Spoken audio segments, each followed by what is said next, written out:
আমাদের রবকে? জোরে বলুন। আমাদের নেতাকে? আমাদের নেতাকে মুহাম্মদ সাল্লাল্লাহু। আচ্ছা, আমাদের দল কি? একটু থামলেন যে, যখন প্রশ্ন একটু থেমে গেছে না, থামলেন কেন? ভালো করে বলেন, আমাদের দল কি? আরো জোরে, আরো জোরে। বাস, এই তিনটা জায়গায়, এই তিন জায়গায় যে ভাগ বসাতে আসবে সঙ্গে সঙ্গে টুটি চেপে ধরবেন, ঠিক কিনা? বাতিলদের মোকাবেলা করার দরকার আছে না নাই? রাজি আছেন কারা কারা? হাত উঁচু করে দেখা।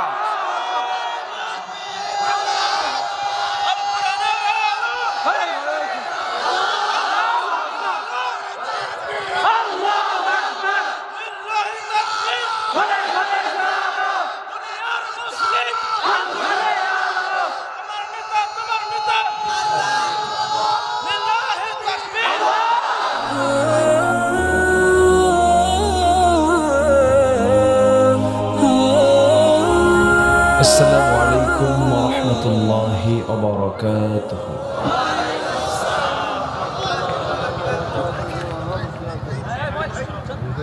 إن الحمد لله الأكرم الذي خلق الإنسان وكرم وعلمه من البيان ما لم يعلم،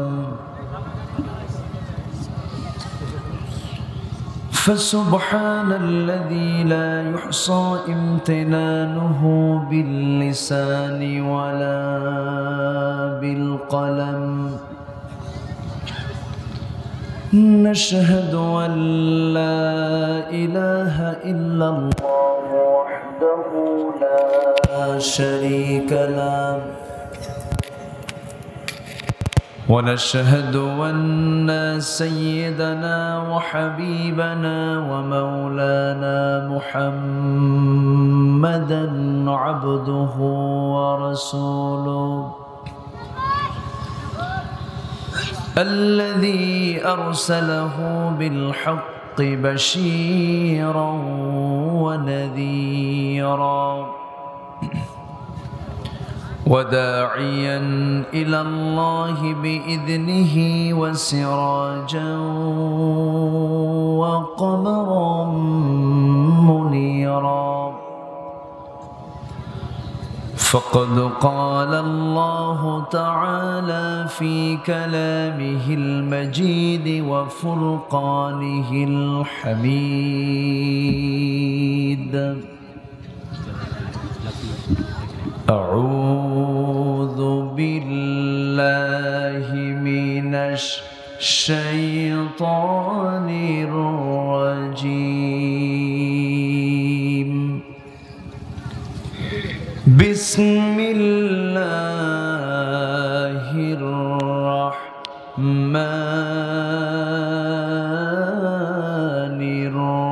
الرحيم.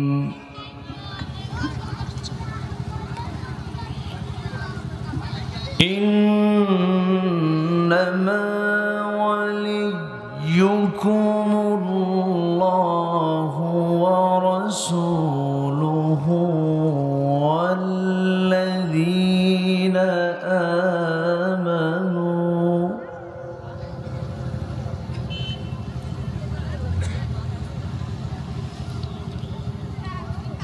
والذين آمنوا الذين يقيمون الصلاة ويؤتون الزكاة وهم راكعون.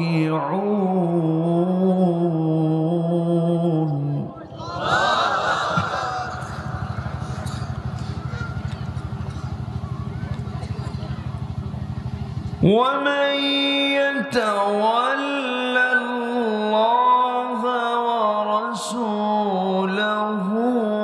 والذين آمنوا فإن حزب الله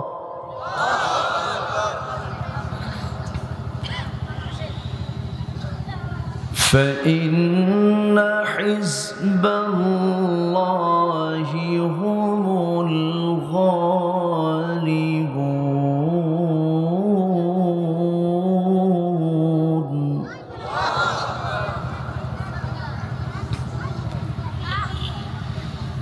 الله أكبر. بسم الله الرحمن الرحيم.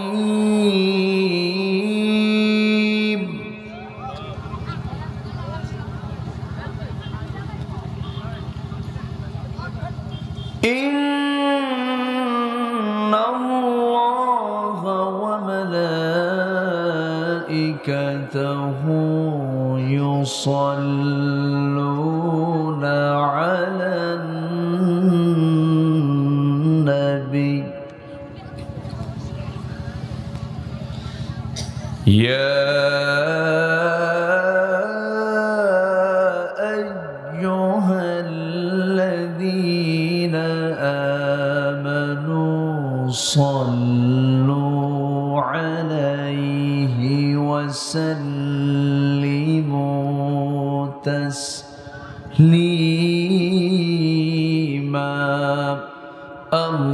اللهم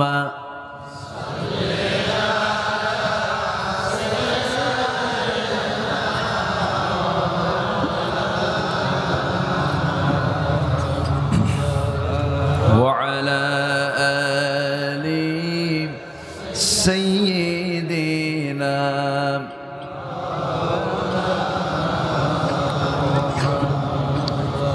একটু মোহাব্বত দিয়ে নবীর প্রেমে মাতোয়ারা হয়ে জবান খুলে উচ্চ আওয়াজে সবাই বলুন আল্লাহুম্মা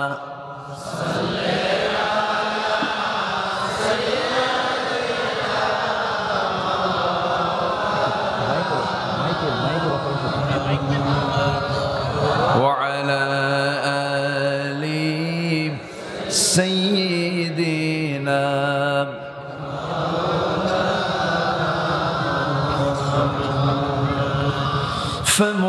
فمحمدنا هو سيدنا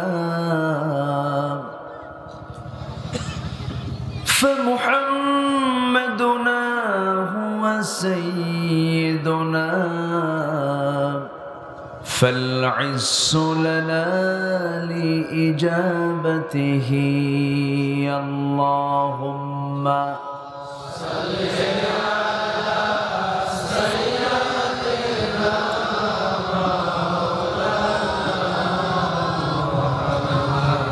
وعلى آل سيدنا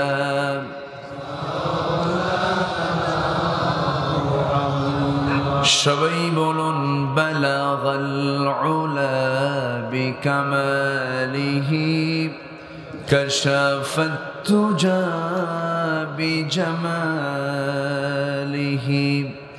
حسنت جميع خصاله.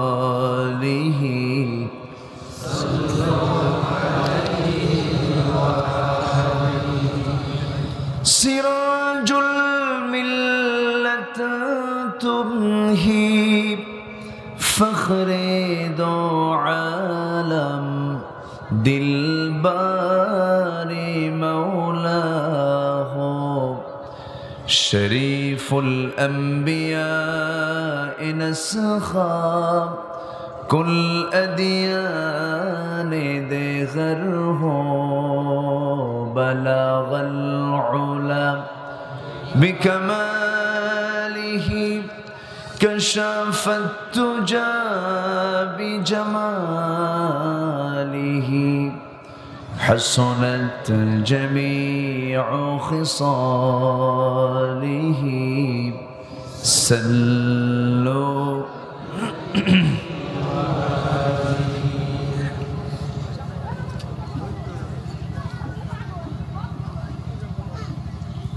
মানিকগঞ্জ জেলার শিবালয় উপজেলার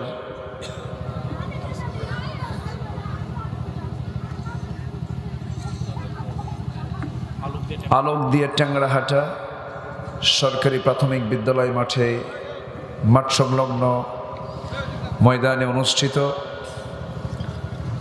বন্ধুমহল ইসলামী যুব সংঘ মাহফিল ইন্তেজামিয়া কমিটি কর্তৃক আয়োজিত নবম বার্ষিকী তাফসীরুল কোরআন মাহফিল 2021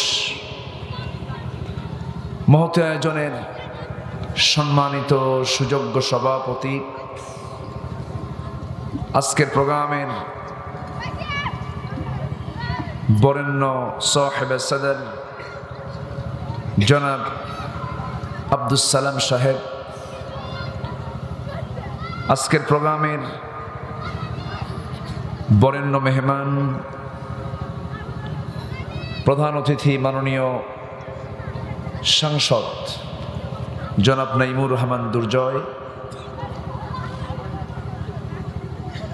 কথা বলেছেন মুহতারাম মাওলানা মুহাদ্দিসুর রহমান, আমার স্নেহধন্য মাওলানা আব্দুল নূর, উপস্থিত হযরত উলামায়ে কেরাম, ফদলায়ে ইজম, সুশীল সমাজ, জাতির শ্রেষ্ঠ সন্তান শিক্ষক মণ্ডলী, জাতির বিবেক সাংবাদিক বৃন্দ,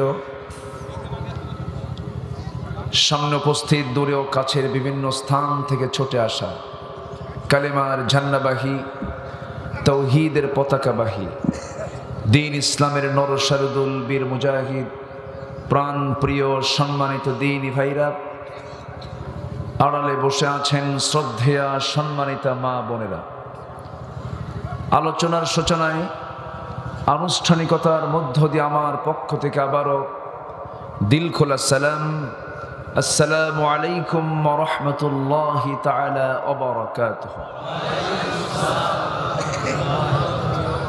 সবাই কেমন আছেন? আমাকেও প্রশ্ন করলেন, তা আপনি ভালো, আমি কি খারাপ থাকবো নাকি? আল্লাহ পাক আমাকেও ভালো রেখেছেন, বলছি আলহামদুলিল্লাহ। হাজারো কাজের ফিরে ব্যস্ত সময় পাড়ি দিয়ে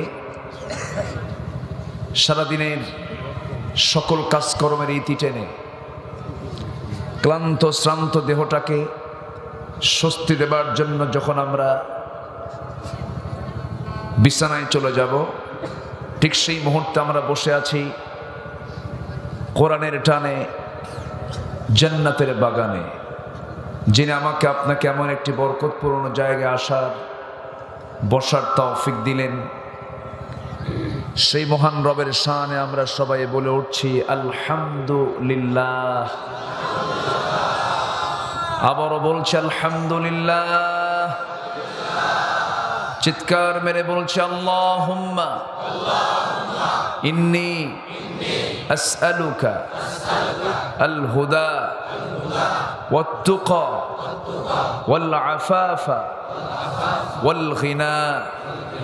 সবাই বলি আল্লাহুম্মা লাকা আসলামতু ওয়া বিকা আমানতু ওয়া আলাইকা তাওয়াক্কালতু ওয়া ইলাইকা আনাবতু ওয়া বিকা খাসামতু। আমরা আল্লাহ তাআলার শুকর আদায় করে নিলাম। সম্মানিত হাজিরিন, আমরা এসেছি মূলত এখানে কোনো ব্যক্তির মস্তিষ্ক প্রসূত, কোনো মন গড়া কোনো কথা শোনার জন্য নয়। এসেছি আমরা মূলত কার কথা শুনতে? আসতে বলবেন না, কার কথা শুনতে? আল্লাহ। সবচেয়ে শ্রেষ্ঠ কথা, সুন্দর কথা কে বলতে পারেন? ওয়ামান আসদাকু মিনাল্লাহি কিলা। সবচেয়ে সত্য কথা আল্লাহই বলে, তার চেয়ে মহা সত্যবাণী আর পৃথিবীর কারো হতে পারে না।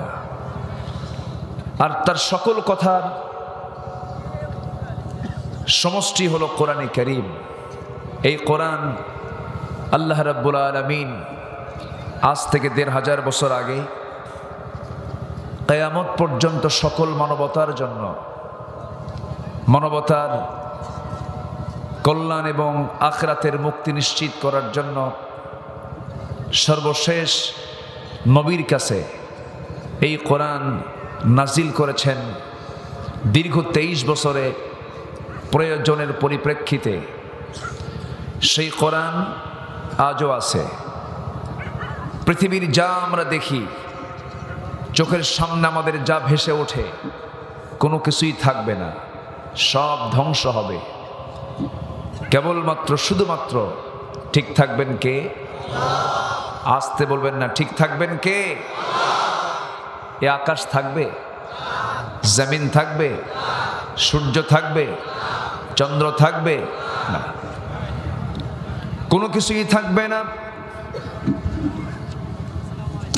আমার নবীজি যখন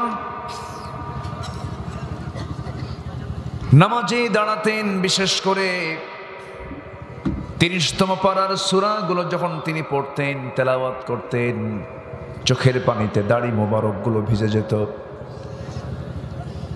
সেই কোন সূরাগুলো? ইদাশ শামসু কুওয়িরাত ওয়া ইদান নুজুমু কাদারাত ইদাস সামাউ ইনফাতারাত ওয়া ইদাল কাওয়াকিবু ইনতাসারাত ইদা যুলজিলাতিল আরদু জিলজালাহা ওয়া আখরাজাতিল আরদু আথকালাহা وقال الإنسان ما لها। সূর্য সংকুচিত হয়ে যাবে, তারকাগুলো ছিটকে ছিটকে পড়বে,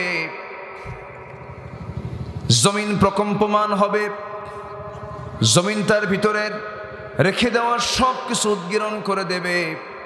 মানুষ বলবে, এত কিছু করলাম, এত কিছু সাজালাম, আজকে সব কিছু তো মাটির সঙ্গে সব মিশে গেল, সব ধ্বংস হবে, সব কিছু ডিস্ট্রয় হয়ে যাবে। যিনি ঠিক থাকবেন তিনি কে? আসতে বলবেন না, তিনি কে? আল্লাহ রাব্বুল আলামিন বলেন, কুল্লু মান আলাইহা ফানি ওয়া ইয়াবকা ওয়াজহু রাব্বিকা যুল জালালি ওয়াল ইকরাম। ঠোঁট মিলিয়ে আমার সঙ্গে বলুন, ফাবিআইয়ি আলাই রাব্বিকুমা তুকাযযিবান। দুনিয়ার সব কিছু ফানা ফানা হয়ে যাবে, শুধুমাত্র যিনি ঠিক থেকে যাবেন তিনি আমার আল্লাহ। সে আল্লাহও ঠিক থেকে যাবেন, তার কালাম কোরআনও থেকে যাবে। কোরআন কি ধ্বংস হবে নাকি? ধ্বংস হবে না, কখনো নির্মূল হবে না এটা, কারণ এটা আল্লাহ পাকের, তার কথা, তার বাণী এটা। অতএব কোরআনকে নিয়ে যারাই ষড়যন্ত্র করবেন, এটা নিঃসন্দেহে ভ্রান্ত চিন্তা। আপনি থাকবেন না, আমি থাকবো না। ইসলাম ছিল, আছে, থাকবে, ঠিক কিনা? ইসলাম কারো না, ইসলামটা কার? ইসলামটা কার? ইসলাম আল্লাহ। ইসলামকে আমরা সর্বশ্রেষ্ঠ ধর্ম বলে থাকি, কোরআনকে আমরা সর্বশ্রেষ্ঠ গ্রন্থ বলে থাকি। কিন্তু আমার কাছে এটা মনে হয় সর্বশ্রেষ্ঠ না বলে, সর্বশ্রেষ্ঠ মানে কি? সবগুলো ধর্মকে শ্রেষ্ঠ ঘোষণা দিয়ে ইসলামকে তার উপরে প্রাধান্য দেওয়া, সব গ্রন্থকে শ্রেষ্ঠ আখ্যা দিয়ে কোরআনকে সবার উপরে শ্রেষ্ঠ আখ্যা দেওয়া না। সব ধর্ম শ্রেষ্ঠ নয়, সব ব্যবস্থা, জীবন বিধান শ্রেষ্ঠ নয়। আমার আল্লাহর কাছে একমাত্র, কেবলমাত্র, শুধুমাত্র একমাত্র দিন হচ্ছে ইসলাম। অতএব ইসলাম সর্বশ্রেষ্ঠ নয়, ইসলাম একমাত্র দিন, ইসলামে একমাত্র জীবন বিধান। জোরে বলি সুবহানাল্লাহ। সম্মানিত ভাইয়েরা, আজকে কোরআন নাজিল হয়েছে 1500 বছর আগে। আজ পর্যন্ত কেউ কি এই কিতাবের কোনো ভুল প্রমাণ করতে পেরেছে? কারো দ্বারা সম্ভব? আমরা অনেকে ভাবি কি জানেন, ইউরোপ আমেরিকা সায়েন্স টেকনোলজির যে বিপ্লব এনেছে, আকাশে উড়িয়েছে বিজয়ের কেতন, সমুদ্রের তলদেশ জয় করেছে, হিমালয়ের অহংকারী মাথাকে জয় করে ফেলেছে। কিন্তু না, যত কিছু আবিষ্কার হোক না কেন, সব তথ্য পৃথিবীর মানুষ কোথাও থেকে নেয়নি, সব কোরআন থেকে চুরি করে নেওয়া। জোরে বলেন সুবহানাল্লাহ। এর উপরে যদি আমি আলোচনা করতে যাই অনেক সময় লেগে যাবে। বলবো? কারো কোনো আপত্তি নাই? জোরে বলি ইনশাআল্লাহ, জোরে বলি ইনশাআল্লাহ। তাহলে একটা প্রশ্ন দিয়ে আমি কথা বলি, কোরআন দিয়ে বিজ্ঞান যাচাই হবে না বিজ্ঞান দিয়ে কোরআন যাচাই হবে? বলেন। আচ্ছা, বিজ্ঞানের মধ্যে কোরআন আছে না কোরআনের মধ্যে বিজ্ঞান আছে? বলেন। তাহলে কোরআনের ভিতরে বিজ্ঞান আছে। সম্মানিত ভাইয়েরা, আমার দেশে আমরা কোরআন নিয়ে গবেষণা করি। আমেরিকার নাসাও কিন্তু কোরআন নিয়ে গবেষণা করে। তাদের গবেষণার ধরনটা ভিন্ন আর আমাদের গবেষণার ধরনটা ভিন্ন। আমাদের গবেষণা কি জানেন? আমাদের গবেষণা হলো নামাজের নিয়ত বাঁধার সময় হাতটা নাভিতে বাঁধবো না বুকে বাঁধবো, এটা হচ্ছে আমাদের গবেষণা। বোঝেন নাই? কি গবেষণা! আমাদের গবেষণা হলো ফরজ নামাজের পরে আমরা মোনাজাত করব কি করব না, তারাবি নামাজ 1 রাকাত, তারাবি নামাজ 8 রাকাত না 20 রাকাত, বেতের নামাজ 1 রাকাত না 3 রাকাত না 5 রাকাত। আমাদের গবেষণা হলো রসুল নূর না মাটি। এই হচ্ছে আমাদের মিলাদ কিয়াম, এই সমস্ত বিষয় নিয়ে আমাদের কোরআনের গবেষণা। একজন বলে নাভিতে হাত বাঁধা হারাম, আরেকজন বলে বুকে হাত বাঁধা হারাম। দুটোই হারাম হয়ে গেল। এখন সলিমউদ্দিন নামাজে দাঁড়ায় ভাবতেছে আমার তো বাঁধার জায়গা নাই, এখন বান্দি কোন জায়গায়? আল্লাহু আকবার বলেই হাত বাঁধছে হলো কপালে। কোথায় নিছে? কপালে। তাহলে আমাদের গবেষণার ফসল হাত কোথায় গেল? কপালে। এই হচ্ছে আমাদের গবেষণা। সম্মানিত ভাইয়েরা, সম্মানিত বন্ধুগণ, আমরা একটা সূরার নাম জানি ইয়াসিন। ইয়াসিন এরপরে কি? ওয়াল কোরআনিল হাকিম। কোরআন কি কিতাব? বিজ্ঞানময় একটি কিতাব। জোরে বলে সুবহানাল্লাহ। কোরআন হলো বিজ্ঞানময় একটি কিতাব। দিনের বেলা সূর্য ওঠে, রাতের বেলা চাঁদ ওঠে। সূর্যের নিজস্ব আলো আছে, চাঁদের কি নিজস্ব আলো আছে নাকি? অনেকে চুপ করে আছেন। চাঁদের কোনো নিজস্ব আলো আছে? এটা জানলাম কেমনে? এখন অনেকে চুপ করে আছে। খুজুর, আমরা বিজ্ঞানের বই পাইছি, এটা বিজ্ঞানের বই, এটা পেয়েছি, এই জন্য আমরা জানি চাঁদের নিজস্ব কোনো আলো নাই। তাহলে বিজ্ঞান গবেষণা করেছে মাত্র এই কিছুদিন আগে। এটা নীল আর্মস্ট্রং চাঁদের দেশে গিয়েছিলেন, ঘুরে টুরে আসছেন, চাঁদের নিজস্ব কোনো আলো নেই। বিজ্ঞান এটা প্রমাণ করেছে। বিজ্ঞান প্রমাণ করছে চাঁদের নিজস্ব কোনো আলো নেই। আল্লাহর কালামে মনে হয় এই কথা বাদ পড়ছে। আল্লাহ রাব্বুল আলামিন বলেন, তাবারাকাল্লাযী জাআলা ফিস সামাই বুরুজান ওয়া জাআলা ফিহা সিরাজান ওয়া কমারান মুনীরা। অতীব সেই মহান বরকতময় সত্তা যিনি আসমানে সৃষ্টি করেছেন বিশাল বড়, এই বিশাল গ্রহসমূহ যিনি সৃষ্টি করেছেন, তাতে রেখেছেন প্রদীপ, তাতে রেখেছেন সূর্য, আর আলো বিকিরণকারী চাঁদ রেখে দিয়েছেন ওয়াকমারাম মুনিরা, যার নিজস্ব কোনো আলো নেই। বিজ্ঞান হালে এসে বলতেছে, বিজ্ঞান থিওরি দিতেছে চাঁদের নিজস্ব কোনো আলো নাই। ১৫০০ বছর আগে কোরআন বলে দিল চাঁদের নিজস্ব কোনো আলো নাই। অতএব এটা এরা প্রমাণ করেছে, আবিষ্কার করেছে না চুরি করেছে? আসতে কোন কেন? আমরা সূর্য চন্দ্র দেখতে পাই তো, একটু সস্তা মানে একটা এক্সাম্পল আমি এটা দিলাম। আমার ভাইয়েরা, এখন একটা প্রশ্ন হলো, পৃথিবী ঘোরে না সূর্য ঘোরে? বলেন। হ্যাঁ হ্যাঁ, বিজ্ঞান বলে দিচ্ছে পৃথিবী ঘোরে সূর্য ঘোরে না। আবার কেউ কেউ বলছে সূর্য ঘোরে পৃথিবী ঘোরে না। এখন তোদের কোনটা করে কোনটা করে না এটা চিন্তা করতে করতে ওদের মাথায় ঘোরে না। বিজ্ঞানের চিন্তা পরিবর্তনশীল।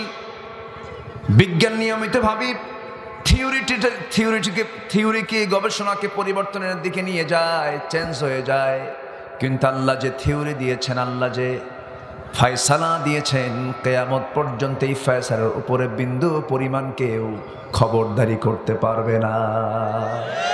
জোরে বলি সুবহানাল্লাহ। আল্লাহ রাব্বুল আলামিন বলেন, ইয়াসিন ওয়াল কুরআনিল হাকীম। কোরআন হলো বিজ্ঞানময় কিতাব।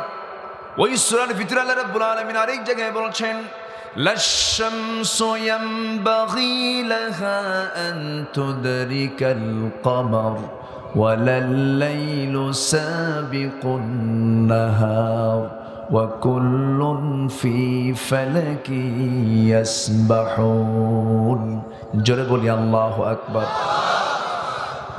আল্লাহ রাব্বুল আলামিন সূরা আম্বিয়ার ভিতরে বলছেন, হুয়াল্লাযী খালাকাল লাইলা ওয়ান নাহারা ওয়াশ-শামসা ওয়াল কমার কুল্লুন ফি ফালাকি ইয়াসবাহুন। সূর্যের ক্ষমতা নাই চন্দ্রকে টপকে যায়, চন্দ্রের ক্ষমতা নাই সূর্যকে টপকে যায়। প্রত্যেক সৌরজগতের প্রত্যেকটি সৃষ্টি তার নিজ নিজ কক্ষপথে পরিভ্রমণ করছে। মানে সূর্য ঘোরে, চন্দ্র ঘোরে, পৃথিবীও ঘোরে। জোরে বলি সুবহানাল্লাহ। এখন বলুন, বিজ্ঞান আবিষ্কার করেছে না চুরি করেছে? ওরা সব আবিষ্কার করে, কোরআনকে গবেষণা করে, তারা ওই একটা রিসার্চ করেছে। ফালা ইয়াতাদাব্বারুনাল কুরআন আম আলা কুলুবিন আকফালুহা। মানুষের কি হলো, কোরআন নিয়ে তারা গবেষণা করে না। তাদের অন্তর কি তারা আবার আছে নাকি? তারা কেন গবেষণা করে না? আমরা বিমানে চড়ি, বিমান চড়ার তথ্য কোরআনে আছে না নাই? বলবেন না, আছে না নাই? আকাশে বিমান উন্নত হালে পাখিগুলোকে আকাশে ওড়ে না? বাবুই পাখি সবাই চেনেন নাকি? চিনে না সবাই? সেই বাবুই পাখির মাথার ওজন কয় কেজি? হ্যাঁ, ছোট্ট না পাখি, ছোট্ট একটা পাখি। সেই ছোট্ট পাখির মাথার ভিতরে কি মেশিন আল্লাহ রাব্বুল আলামিন রেখে দিয়েছেন। বাবুই পাখিটা ওড়ে, ছোট্ট একটা কয়েনের মতো মাথা। সেই মাথার মধ্যে কি মেশিনগুলো রেখে দিয়েছেন।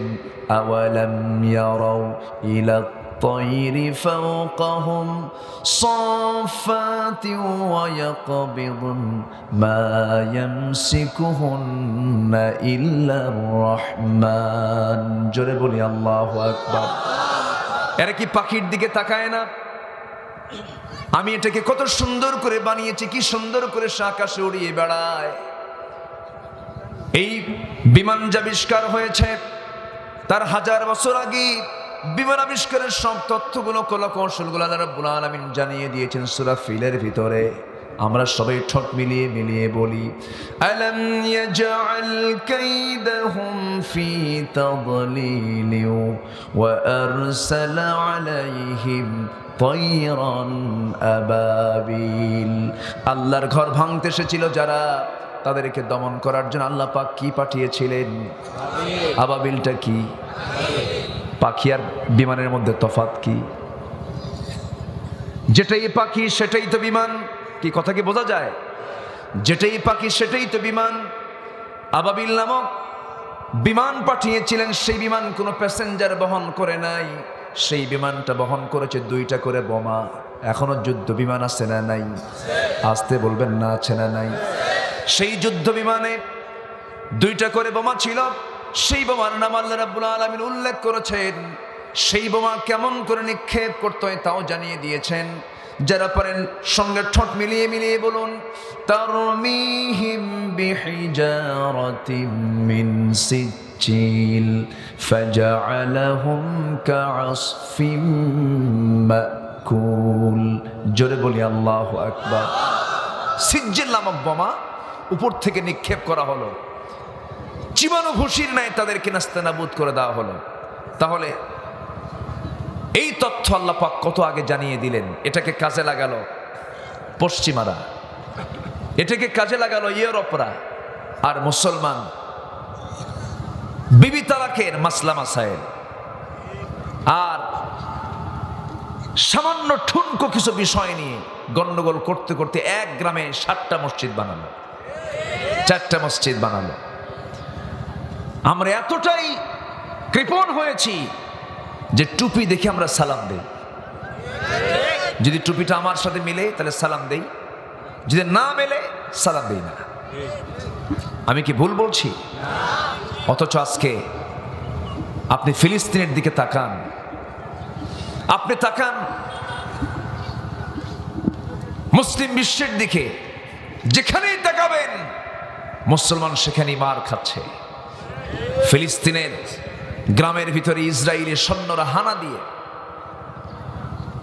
মা মেয়েকে ধরে এনে জেলখানায় রেখে, মার চোখের সামনে কিশোরী মেয়ে 12 বছরের মেয়েকে উলঙ্গ করে মার চোখের সামনে জোরপূর্বক ধর্ষণ করছে।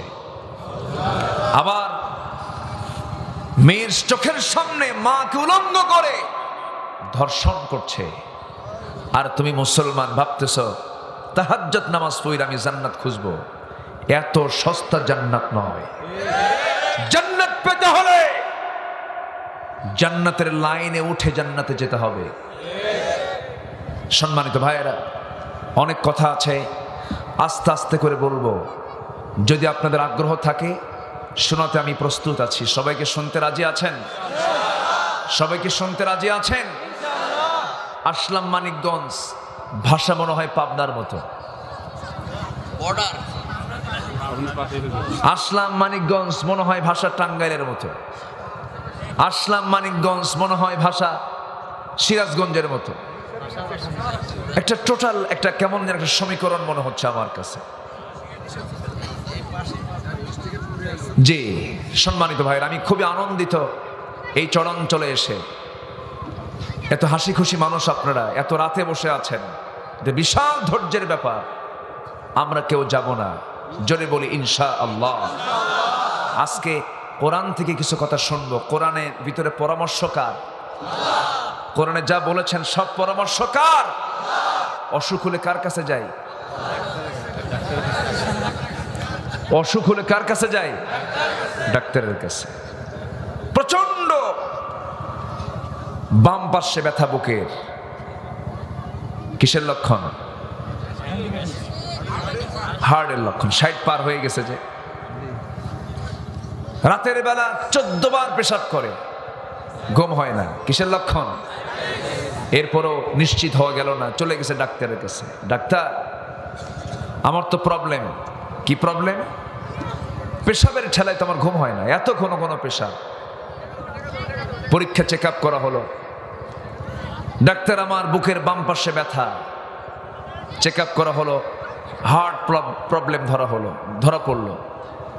ডাক্তার প্রেসক্রাইব করে দিলেন যে তুমি রোগী, আপনার জন্য আজকের থেকে চিনি খাওয়া হারাম।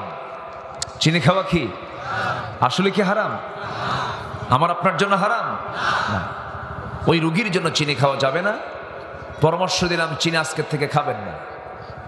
খবরদার বুক আপনার প্রচন্ড ব্যথা পেইন করে, আপনার হার্টের ব্লক ধরা পড়েছে, আজকের থেকে আপনার টোটাল গরুর গোশত খাওয়াও যাবে না।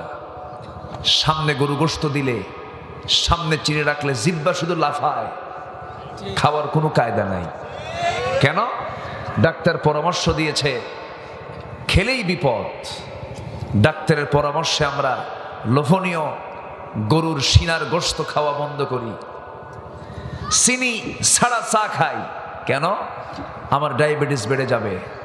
আর আমার আল্লাহর পরামর্শ হলো, কোরআনে তিনি জানিয়ে দিয়েছেন, সুদ খায়ও না, জন্মের খাওয়া খাই। আসতে বলবেন না, জোরে বলুন ঠিক কি না? কেউ উঠবেন না এখন। এখন উঠলে কিন্তু ভাববো ওই লোকটাই সুদ খায়। হ্যাঁ, বসুন সবাই। কষ্ট পাচ্ছেন নাকি আপনারা? আমরা এই দুনিয়াতে বাঁচার জন্য কত চেষ্টা করি। জাহান্নাম থেকে বাঁচার চেষ্টা করতে হবে না? জাহান্নাম থেকে বাঁচার চেষ্টা করতে হবে না? হবে। আসুন, কেমনে বাঁচবো একটু লাইনে আসি। আমি একটা সূরা থেকে তেলাওয়াত করেছি। সেই সূরাটা হলো সূরাতুল মায়েদা, এর 55 এবং 56 নম্বর আয়াত। আল্লাহ পাক এই জায়গায় আমাদের জন্য বন্ধু কারা কারা হবে এটাকে তিনি নির্বাচন করে দিয়েছেন। তোমার বন্ধু আসলে কারা হবে, কোন বন্ধু তোমার প্রয়োজন আর কোন বন্ধু তোমার প্রয়োজন না, কোন কোন কোন ধরনের মানুষকে তুমি বন্ধু বানাতে পারবে না, আর কে তোমার দুশ্মন। এই কয়েকটা বিষয় জানলে আমাদের অনেক কিছুই ক্লিয়ার হয়ে যাবে। আজকে আমরা শিখে যাব। যে জোরে বলি ইনশাআল্লাহ। এলাকার মানুষ সবাই নামাজ পড়ে তো নাকি? চর তো, চতুর্দিকে পানি, মাঝখানে আমি, তাই না? এটা ভিন্ন একটা দেশ, চতুর্দিকে পানি না, একটা ঘেরাও তো। এই জন্য বললাম চরের সবাই তো নামাজ পড়ার কথা। সবাই পড়ি না আমরা? অন্তত না পড়লে শুক্রবারে পড়ি তো, পড়ি না? আলহামদুলিল্লাহ। কোন আল্লাহ তুমি সবাইকে সারা জীবন শুধু শুক্রবারে নামাজ পড়ার তৌফিক দাও। দেখছো, তাও কয় আমি।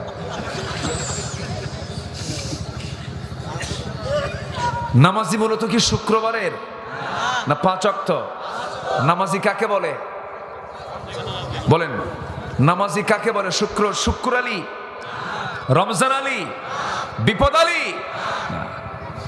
মূলত নামাজি হলো 5 ওয়াক্ত নামাজ যে পড়ে, এটাই হলো প্রকৃত মুসল্লি। কিন্তু আমার দেশে নামাজ না পড়ুক, ইমান আছে, এরকম লোক আছে না নাই? হুজুর নামাজ না পড়ে আপনি কি বলেন? ইমান তোমার পাথরের চেয়ে শক্ত হুজুর, দারুণ ইমান আপনার। আবার কিছু কিছু দরবার আছে যে দরবারে গেলে নামাজও লাগে না, এরকম কিছু দরবার আছে না নাই? নামাজ লাগে না, সস্তা ব্যাপার। যদি দরবারে গিয়ে যদি নামাজ না লাগে তাহলে এই দরবারই তো দরকার। সব চলে যায় সেই বেনামাজির দরবারে। পানির তলে মোমবাতি, বাবা বাতাসে নেবে না, বাবার নামে হালকা দিলে উজু গোসল লাগে না। এত কষ্ট করার কি দরকার? আছে না নাই? আচ্ছা, সম্মানিত ভাইয়েরা, কি জিকির করে, আছে না নাই? খাজা, দিল করতা যা, ইসমে জালাল, গাজার কলখি খাওয়া হালাল। জোরে বলি নাউজুবিল্লাহ। এগুলো আছে না নাই? আছে। তাহলে কয়েকদিন আগে ঢাকাতে একজন বুজুর্গ মারা গেছে, গেছে না? এক দুষ্ট বুজুর্গ, না বেজির গু, এক দুষ্ট মারা গেছে। সে বলতো তার বউ নাকি ফাতেমা, তার ছেলে নাকি হাসান হোসেন। এত বড় পেট, এত বড়, কোলাকুলি হবে না, হবে পেটা পেটি। 220 কেজি ওজন, ছোট মোটো হাতি। কত লোকের ইমান যে সে চিন্তাই করে নিয়েছে। এরকম আমার দেশে আরো কিছু ভণ্ডামি দরবার আছে না নাই? আমি প্রথমেই বলে নিচ্ছি, আল্লাহর কসম, আমি হক্কানি পীরকে আমি গালমন্দ করি না। হক যদি হয়, সত্য যদি হয়, আমি অবশ্যই তাকে সম্মান কেন করব না? অবশ্যই আমি তাকে সম্মান করি। কিন্তু আপনার দরবার থেকে যদি সুদের বিরুদ্ধে বক্তব্য না আসে, আপনার দরবার থেকে যদি একামতে দিনের কোনো কথা না আসে, আপনার দরবার থেকে যদি তাগুতি শক্তি, কুফরি শক্তি, জালিমদের বিরুদ্ধে যদি আপনার বক্তব্য না আসে, ওই দরবারের 4 পয়সা দাম আল্লাহর কাছে নাই। সম্মানিত ভাইয়েরা, সম্মানিত বন্ধুগণ, আমাদের কাছে সবই স্পষ্ট, কোনো কিছু অস্পষ্ট নেই। আমাদের রবকে, জোরে বলুন, আমাদের নেতাকে, আমাদের নেতাকে মুহাম্মদ সাল্লাল্লাহু, আচ্ছা আমাদের দল কি? একটু থামলেন যে, যখন প্রশ্ন একটু থেমে গেছে না, থামলেন কেন? ভালো করে বলেন, আমাদের দল কি? আরো জোরে, আরো জোরে। বাস, এই 3টা জায়গায়, এই 3 জায়গায় যে ভাগ বসাতে আসবে সঙ্গে সঙ্গে টুটি চেপে ধরবেন, ঠিক কিনা? বাতিলদের মোকাবেলা করার দরকার আছে না নাই? রাজি আছেন কারা কারা? হাত উঁচু করে দেখা।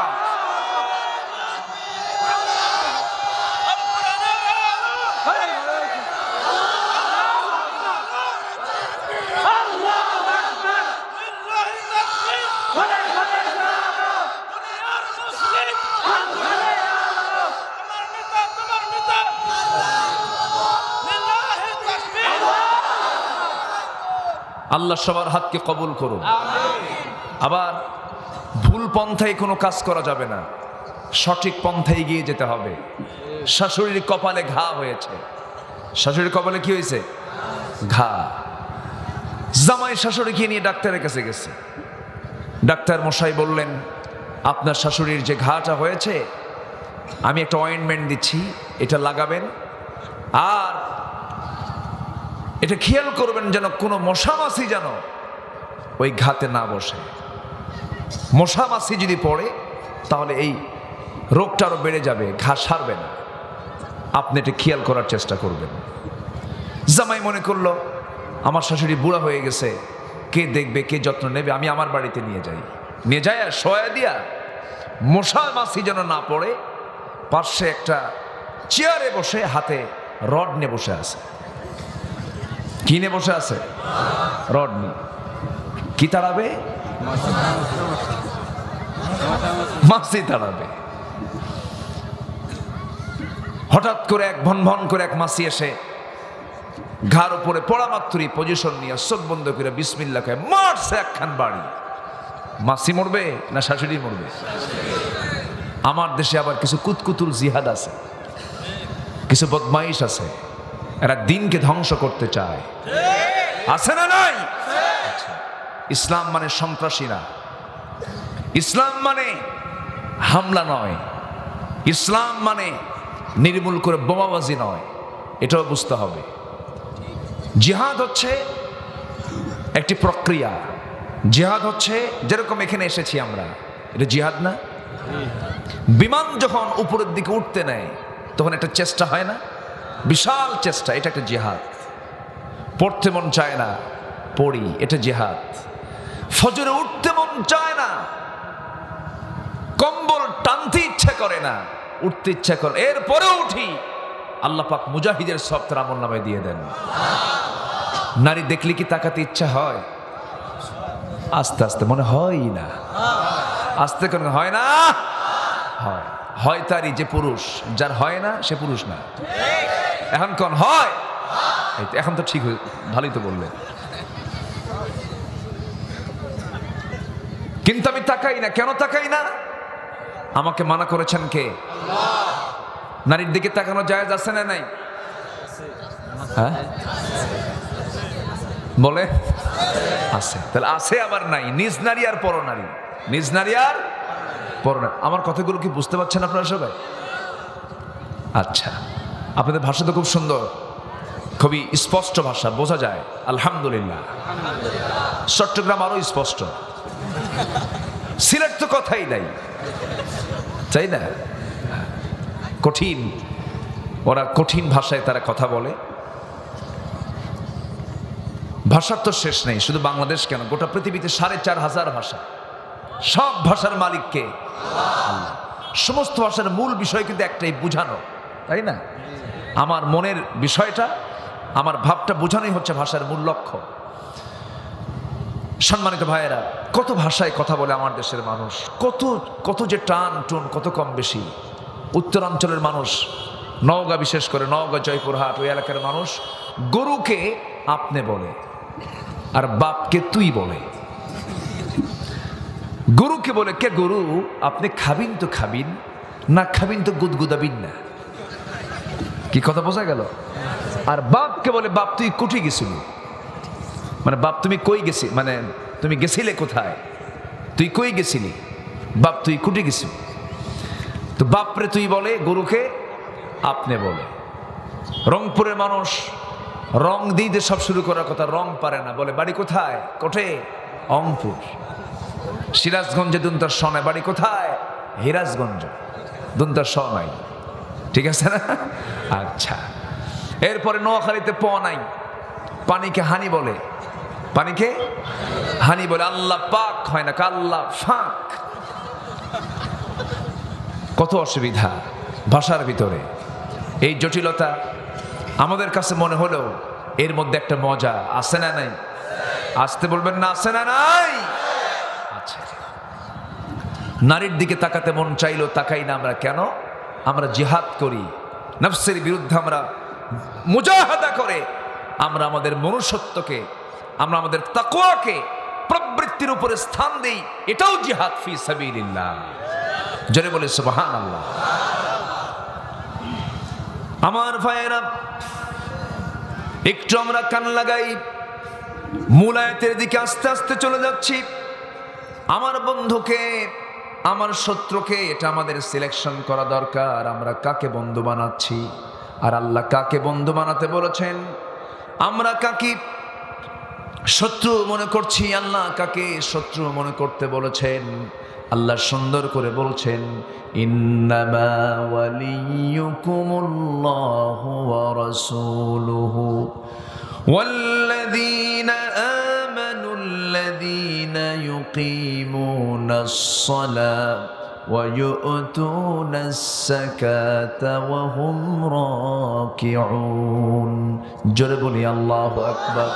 ومن يتولى الله ورسوله والذين آمنوا فإن حزب الله هم الغالبون। জোরে বলি আল্লাহু আকবার। ও ঈমানদারেরা, তোমাদের জীবনের বন্ধু হবে তিনজন। কয়জন? তোমাদের জীবনের বন্ধু হবে তিনজন। নাম্বার 1 বন্ধু হবে তোমার, 1 নাম্বার বন্ধুকে, আসতে বলবেন না, কে? আমাকে সবচেয়ে বেশি মহব্বত করেন কে? না বউ? গতকালকে একটা দিন পালন হলো বিশ্ব, ও যাক, সুন্দর উত্তর দিয়েছেন। ফেব্রুয়ারি মাসে টেলিভিশন খুললেই দেখি মাতৃভাষা, তাই না? আর ফেসবুক খুললি দেখি ভালোবাসা। এখন ফেব্রুয়ারিকে প্রশ্ন করে, ফেব্রুয়ারি আসলে তুমি কার, মাতৃভাষার না ভালোবাসা? কি কথা কি বুঝতেছেন আপনারা? ফেব্রুয়ারি তুমি কার আসলে, মূলত মাতৃভাষার না ভালোবাসার? না, কোনো কিছুরই না। এই ফেব্রুয়ারি কার? আসতে বলবেন না, কার? আল্লাহ। একটা বক্তব্য নাই, সামনে রমজান আসতেছে। আল্লাহুম্মা বারিক লানা ফি রজব ওয়া শাবান ওয়া বাল্লিগনা রমাদান। রজব যখন আসতো রাসূল বলতেন, আল্লাহ এই রজবের সমস্ত বরকত তুমি আমাকে দাও এবং রমজান পর্যন্ত হায়াত বাড়ায় দাও। একটা কথা, এগুলো আমরা শুনি না, দেখি না।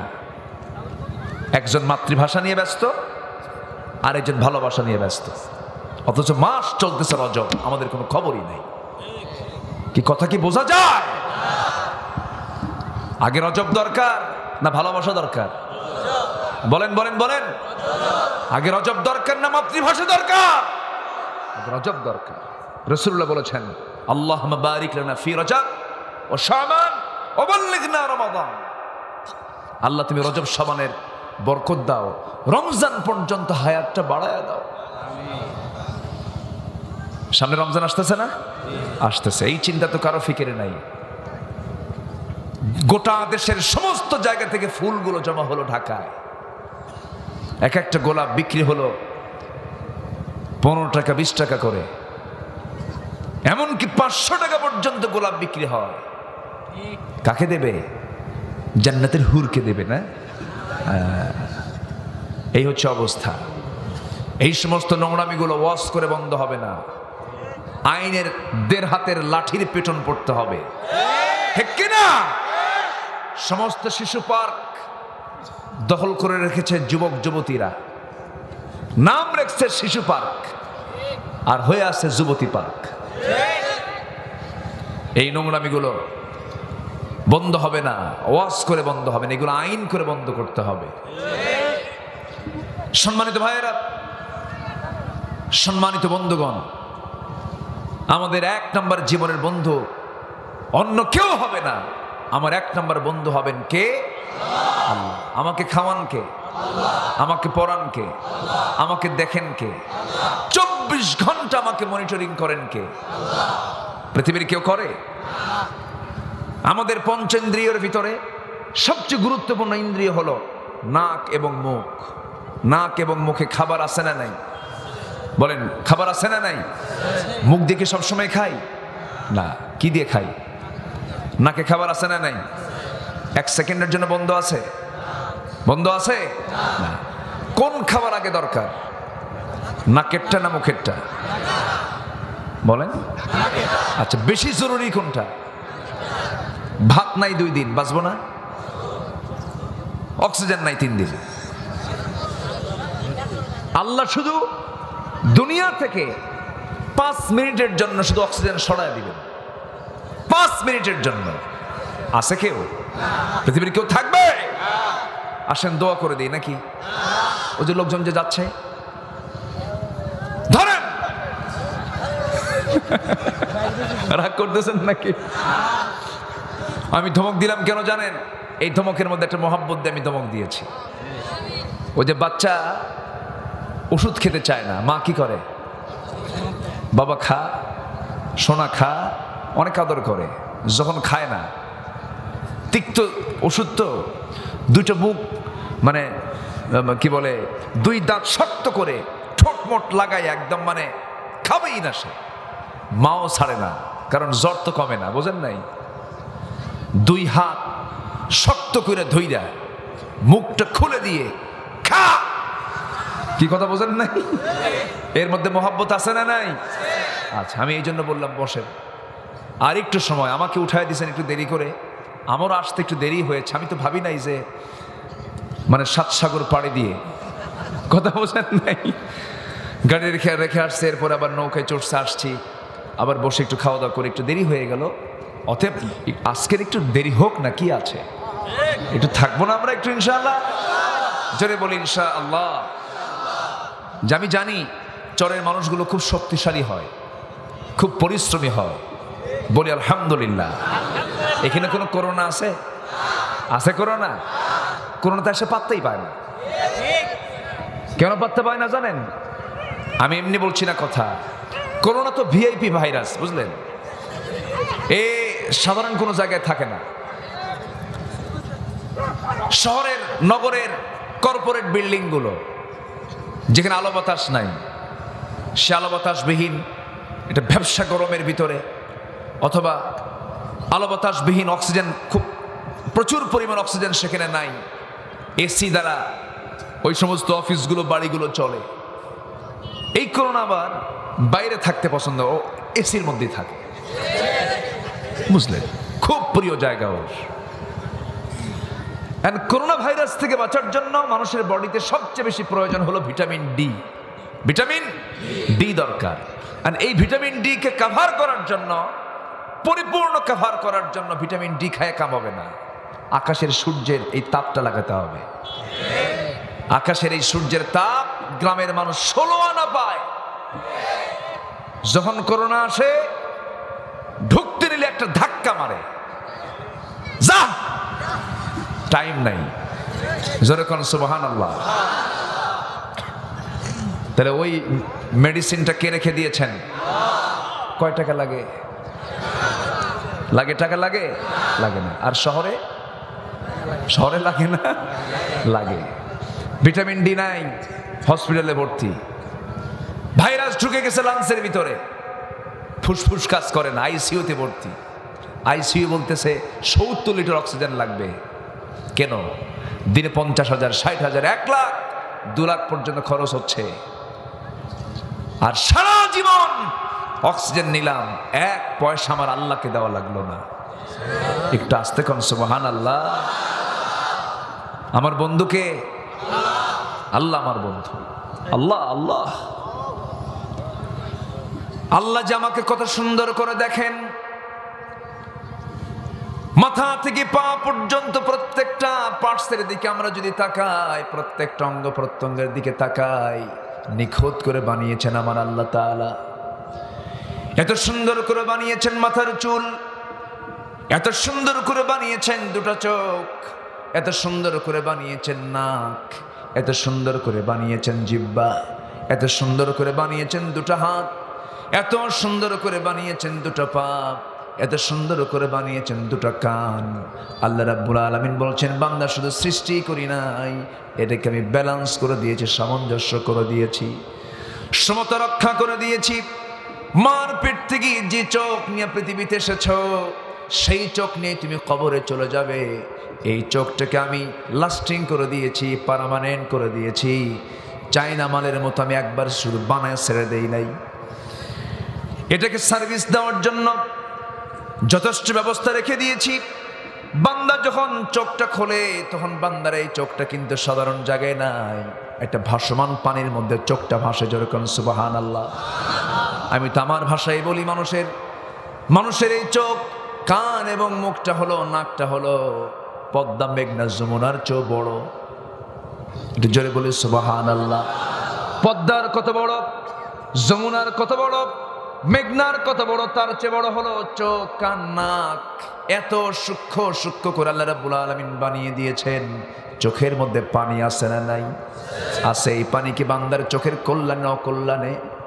যদি পানিটা না থাকতো, অথবা যদি পানিটা যদি এইরকম সিম্পল, যদি এইরকম মিনারেল ওয়াটার যদি হতো, পানি ড্রিঙ্কিং ওয়াটার যদি হতো, তাহলে কি হতো? ওই চোখের পানিটা -ডিগ্রি তাপমাত্রা এলাকার মানুষের ভিতরে চোখের পানিগুলো বরফ হয়ে যেত, চোখটা হ্যাং মারত, চোখ চলতো না, চোখ অচল হয়ে যেত। আল্লাহ রাব্বুল আলামিন ওই চোখের মধ্যে এমন জাতীয় পানি রেখে দিয়েছেন, যাকে সরাসরি পানিও বলা যাবে না। কিছু পানি, কিছু শ্লেষ্মা, পিচ্ছিল পদার্থ, কিছু তেল এবং ইলেকট্রোলাইটের মিশ্রণে এমন পানি আল্লাহ রাব্বুল আলামিন বানিয়ে দিয়েছেন। বান্দা যত ভাইরাস আসুক, যত ধুলাবালি আসুক, সমস্ত ভাইরাস ধুলাবালি থেকে আমি আল্লাহ এই পানি দিয়ে তোর চোখটাকে হেফাজত করে দেই। এই চোখ দিয়ে খারাপ কিছু দেখবি না বান্দা। এই চোখ দিয়ে তুই খারাপ কোন নজর তুই দিবি না। ও যুবক, অ্যান্ড্রয়েড মোবাইলটা তোমার হাতে দিয়ে নিয়েছ, তুমি নীরবে, নিবৃতে, নিরিবিলিতে বসে বসে তুমি কি দেখছো? তুমি দেখছো মোবাইল, তোমাকে দেখছেন কে? কিরামান কাতিবিন ইয়ালামুনা মা তাফআলুন। সমস্ত ফেরেশতারা, কাঁধে বহনকারী ফেরেশতাগুলো সব লেখালেখি হয়ে যাচ্ছে। এই জন্য আমরা আমাদের চোখটাকে নিয়ন্ত্রণ করব, এই চোখের হকটা আদায় করব। নারীর দিকে তাকাতে মন চাইলেও তাকাবো না। ইউসুফ আলাইহিস সালাতু ওয়াস সালাম প্রেম করেছেন আল্লাহর সাথে, জুলাইখা প্রেম করেছে ইউসুফের সাথে। জুলাইখা চাই ইউসুফকে, আর ইউসুফ চায় আল্লাহকে। আমরা চাই কাকে? আল্লাহকে। শুনেছি আজকে নাকি অনেক মা বোন আসছেন। মা বোনরা কি অনেক মাহফিল আসছে না? বলি আলহামদুলিল্লাহ। মারা আজকে এসেছেন মাহফিলে, তারাও আলোচনা শুনতেছেন, বলি আলহামদুলিল্লাহ। জুলাইখা ইউসুফ আলাইহিস সালাতু ওয়াস সালামকে দেখে আকৃষ্ট হয়ে বলতেছে, ইউসুফ, তোমার সঙ্গে আমার জরুরি কিছু কথা আছে। কি কথা? এখানে বলা যাবে না, কোথায়? অমুক জায়গায়। আচ্ছা। সরল মনে ইউসুফ আলাইহিস সালাতু ওয়াস সালামকে ধরে নিয়ে গেল, 12টা রাজপ্রাসাদের দরজা আটকায় দিয়া ঘরের মধ্যে তুলে নিয়া এবার জুলাইখা বলতেছে, শোনো, ছোট্টবেলায় তোমার ভাইরা তোমাকে ওই কূপের মধ্যে রেখে দিয়েছিল তোমাকে হত্যা করার জন্য, সেই জায়গা থেকে আমি তুলে এনেছি, তোমাকে বড় করেছি। জুলাইখার দিকে তুমি একটু তাকায় দেখো, আমার রূপ এই যৌবনটা আমি তোমার জন্য উৎসর্গ করতে চাই ইউসুফ। ইউসুফ আলাইহিস সালাম বললেন, না না, এটা করা যাবে না, আল্লাহর হুকুমের বাইরে কোনো কাজ করা যাবে না। এবার ইউসুফ বলছে শোনো, জুলাইখা বলতেছে শোনো ইউসুফ, আমি যে তোমাকে যে জায়গায় নিয়ে এসেছি নির্জন পরিবেশে, এই জায়গায় কেউ নাই, গোটা পৃথিবীর একটা কাক পক্ষীও কেউ জানবে না, একটা প্রাণীও জানবে না আমি তুমি কি করছি। ইউসুফ আলাইহিস সালাম বলছেন, জুলাইখা, যেখানে দুজন সেখানে তৃতীয় জন আমার আল্লাহ তাআলা। একটু আস্তে করুন সুবহানাল্লাহ। এটাই বন্ধু। এটা কি বন্ধু? আমার বন্ধুকে, আমার এক নম্বর বন্ধু যদি আল্লাহ হয়, সেই বন্ধু নিয়ে আমি থাকবো। আমি সে আল্লাহর সামনে আমি কোনো কিছুই করতে পারবো না, হারাম কোনো কাজ করতে পারবো না, এই চিন্তা আমাকে আপনাকে লালন করতে হবে। যে আল্লাহ আমার কোনো চাহিদাকে পূর্ণ রাখলেন না, সব চাহিদা তিনি পূর্ণ করে দিলেন, সে আল্লাহ বলছেন, বান্দা আমি তোকে এত দাম দিয়েছি, গোটা পৃথিবীর সমস্ত সৃষ্টিকে তোর খাদেম বানিয়ে দিয়েছি, হাতি বড় না মানুষ বড়? ভালো করে বলেন। হ্যাঁ, আমি কি শেষ করে দেব? একটু বসেন। আমাদের চেয়ারম্যান মহোদয় মনে চলে গেলেন। হ্যাঁ, একটু রাতও হয়েছে আর ব্যস্ততাও আছে তো। জি জি, হ্যাঁ, খুব ভালো মানুষ, খুব মনোযোগ দিয়ে তিনি আলোচনাগুলো শুনতেছিলেন, আলহামদুলিল্লাহ। আমার উঠতে একটু দেরি হয়েছে, আর একটু সময় আমি চাচ্ছি। বন্ধু কারা শত্রু কারা এটা স্পষ্ট করে আমি শেষ করে দেবো। জোরে বলি ইনশাআল্লাহ। হাতি বড় না মানুষ বড়? হ্যাঁ, আবার কেউ হাতি? দুই উত্তরে ঠিক আছে, আলহামদুলিল্লাহ বলেন। সেন্স দুই রকম, উত্তরও দুই রকম। আকারে হাতি বড়, মর্যাদায় মানুষ বড়। এখন প্রশ্ন হলো, হাতি মানুষকে চালায় না মানুষ হাতিকে চালায়? তাহলে মানুষ যদি হাতিকে চালায় তাহলে শক্তি কার বেশি? কেমনে? হ্যাঁ, তাহলে শক্তি দিয়া কে দিয়া? শক্তি দিয়া কে দিয়া? আকল। আফালা তাআকিলুন? তোমার কি কোনো আকল নাই? তোমার কি কোনো জ্ঞান নাই? আল্লাহ পাক মানুষকে যে বুদ্ধি দিয়েছেন, এটাই হলো পৃথিবীর সবচাইতে শক্তিশালী জিনিস। হাতির মতো যে প্রাণীকে বসে আনে, হাতির উপরে বসে থাকে মাহুত, ছোট্ট লিলিপুট, ছোট্ট, সামনের দিকে বলে যা হাতি, মেজাজ গরম করে হাতি সামনের দিকে হাঁটে, আর মনে মনে কয় তুই যদি মানুষ না হইতে বুঝাই দিতাম। জোরে কোন আল্লাহু আকবার, আরো জোরে আল্লাহু আকবার। গোটা পৃথিবীর সব কিছু মানুষের খাদেম, আর মানুষ হবে কার গোলাম? কার গোলাম হতে হবে? আমরা আল্লাহর গোলাম হয়ে যাব। বন্ধু বানাবো কাকে? আল্লাহকে। আমার ভাইয়েরা, ইউসুফ আলাইহিস সালাম বললেন, জুলাইখা তুমি আমাকে যতই চেষ্টা করো পারবে না, কারণ আমার ভিতরে প্রেম জমে গেছে। কার? আল্লাহর প্রেম জমে গেছে, আমাকে তুমি কাবু করতে পারবে না। ইবনে কাসির এসেছে, জুলাইখা করলো কি, তার শরীরের সমস্ত কাপড় চোপড়গুলো, পাট্টাগুলো একটা একটা করে খুলতে খুলতে মাথার চুলের খোপাটাও ছেড়ে দিল, তার গোটা দেহটা তার দিকে ঝোঁকায় দেয়। ইউসুফ আলাইহিস সালাম কাঁপতে কাঁপতে পিছু হটতে হটতে পিঠটা দেওয়ালার সঙ্গে ঠেকে গেল। চোখের পানি ফেলতে ফেলতে এক নম্বর বন্ধু আল্লাহকে বলছেন, আল্লাহ আমার তো আর পথ নাই, তুমি আমাকে পথ দেখায় দাও। ওয়াল্লাযীনা জাহাদু ফীনা লানাহদিয়ান্নাহুম সুবুলানা। আল্লাহ বলছেন, যে কোনো বান্দা আমার কাছে যখন চেষ্টা করে আসার জন্য, আমি তার জন্য একটা রাস্তা না, আমি তার জন্য অসংখ্য রাস্তা আমি আল্লাহ খুলে দেই। চেষ্টা করব আমরা, সাহায্য করবেন আল্লাহ। চক্ষু বন্ধ করলেন, দরজার দিকে দৌড় মারলেন, তালাবদ্ধ দরজা পটপট করে খুলে গেল, বাইরে বের হলেন। রক্ষা করলেন কে? চেষ্টা করলো কে? বলেন। ইউসুফ আলাইহিস সালাম। চেষ্টা আমাদের, সাহায্য আল্লাহ। লাইসা লিল ইনসানি ইল্লা মা সাআ। আমার চেষ্টা হবে, আল্লাহর সাহায্য থাকবে। আল্লাহ আমাকে অবশ্যই সাহায্য করবেন, আল্লাহ তো আমার বন্ধু। আর সেই বন্ধুত্বের পরিচয় দেওয়ার জন্য মানব জীবনের সবচাইতে বড় কাজ হলো আজান যখন হবে সঙ্গে সঙ্গে কোথায় যাওয়া? আসতে বলবেন না কোথায় যাওয়া? কয় ওয়াক্ত নামাজ? আসতে বলবেন না কয় ওয়াক্ত নামাজ? একা না জামাতে? মনোযোগে না মনোযোগে? বুঝে না না বুঝে? জেনে না না জেনে? সময় না সময়ে? সবগুলো মেনে নিতে হবে। কিছু কিছু মুসল্লি আছে মসজিদে যায় তাড়াহুড়ো করে, ইমাম সাহেব সূরা একটু লম্বা করলে পিছন থেকে তার লম্বা করার জন্য লোকমা দেওয়া যায় না।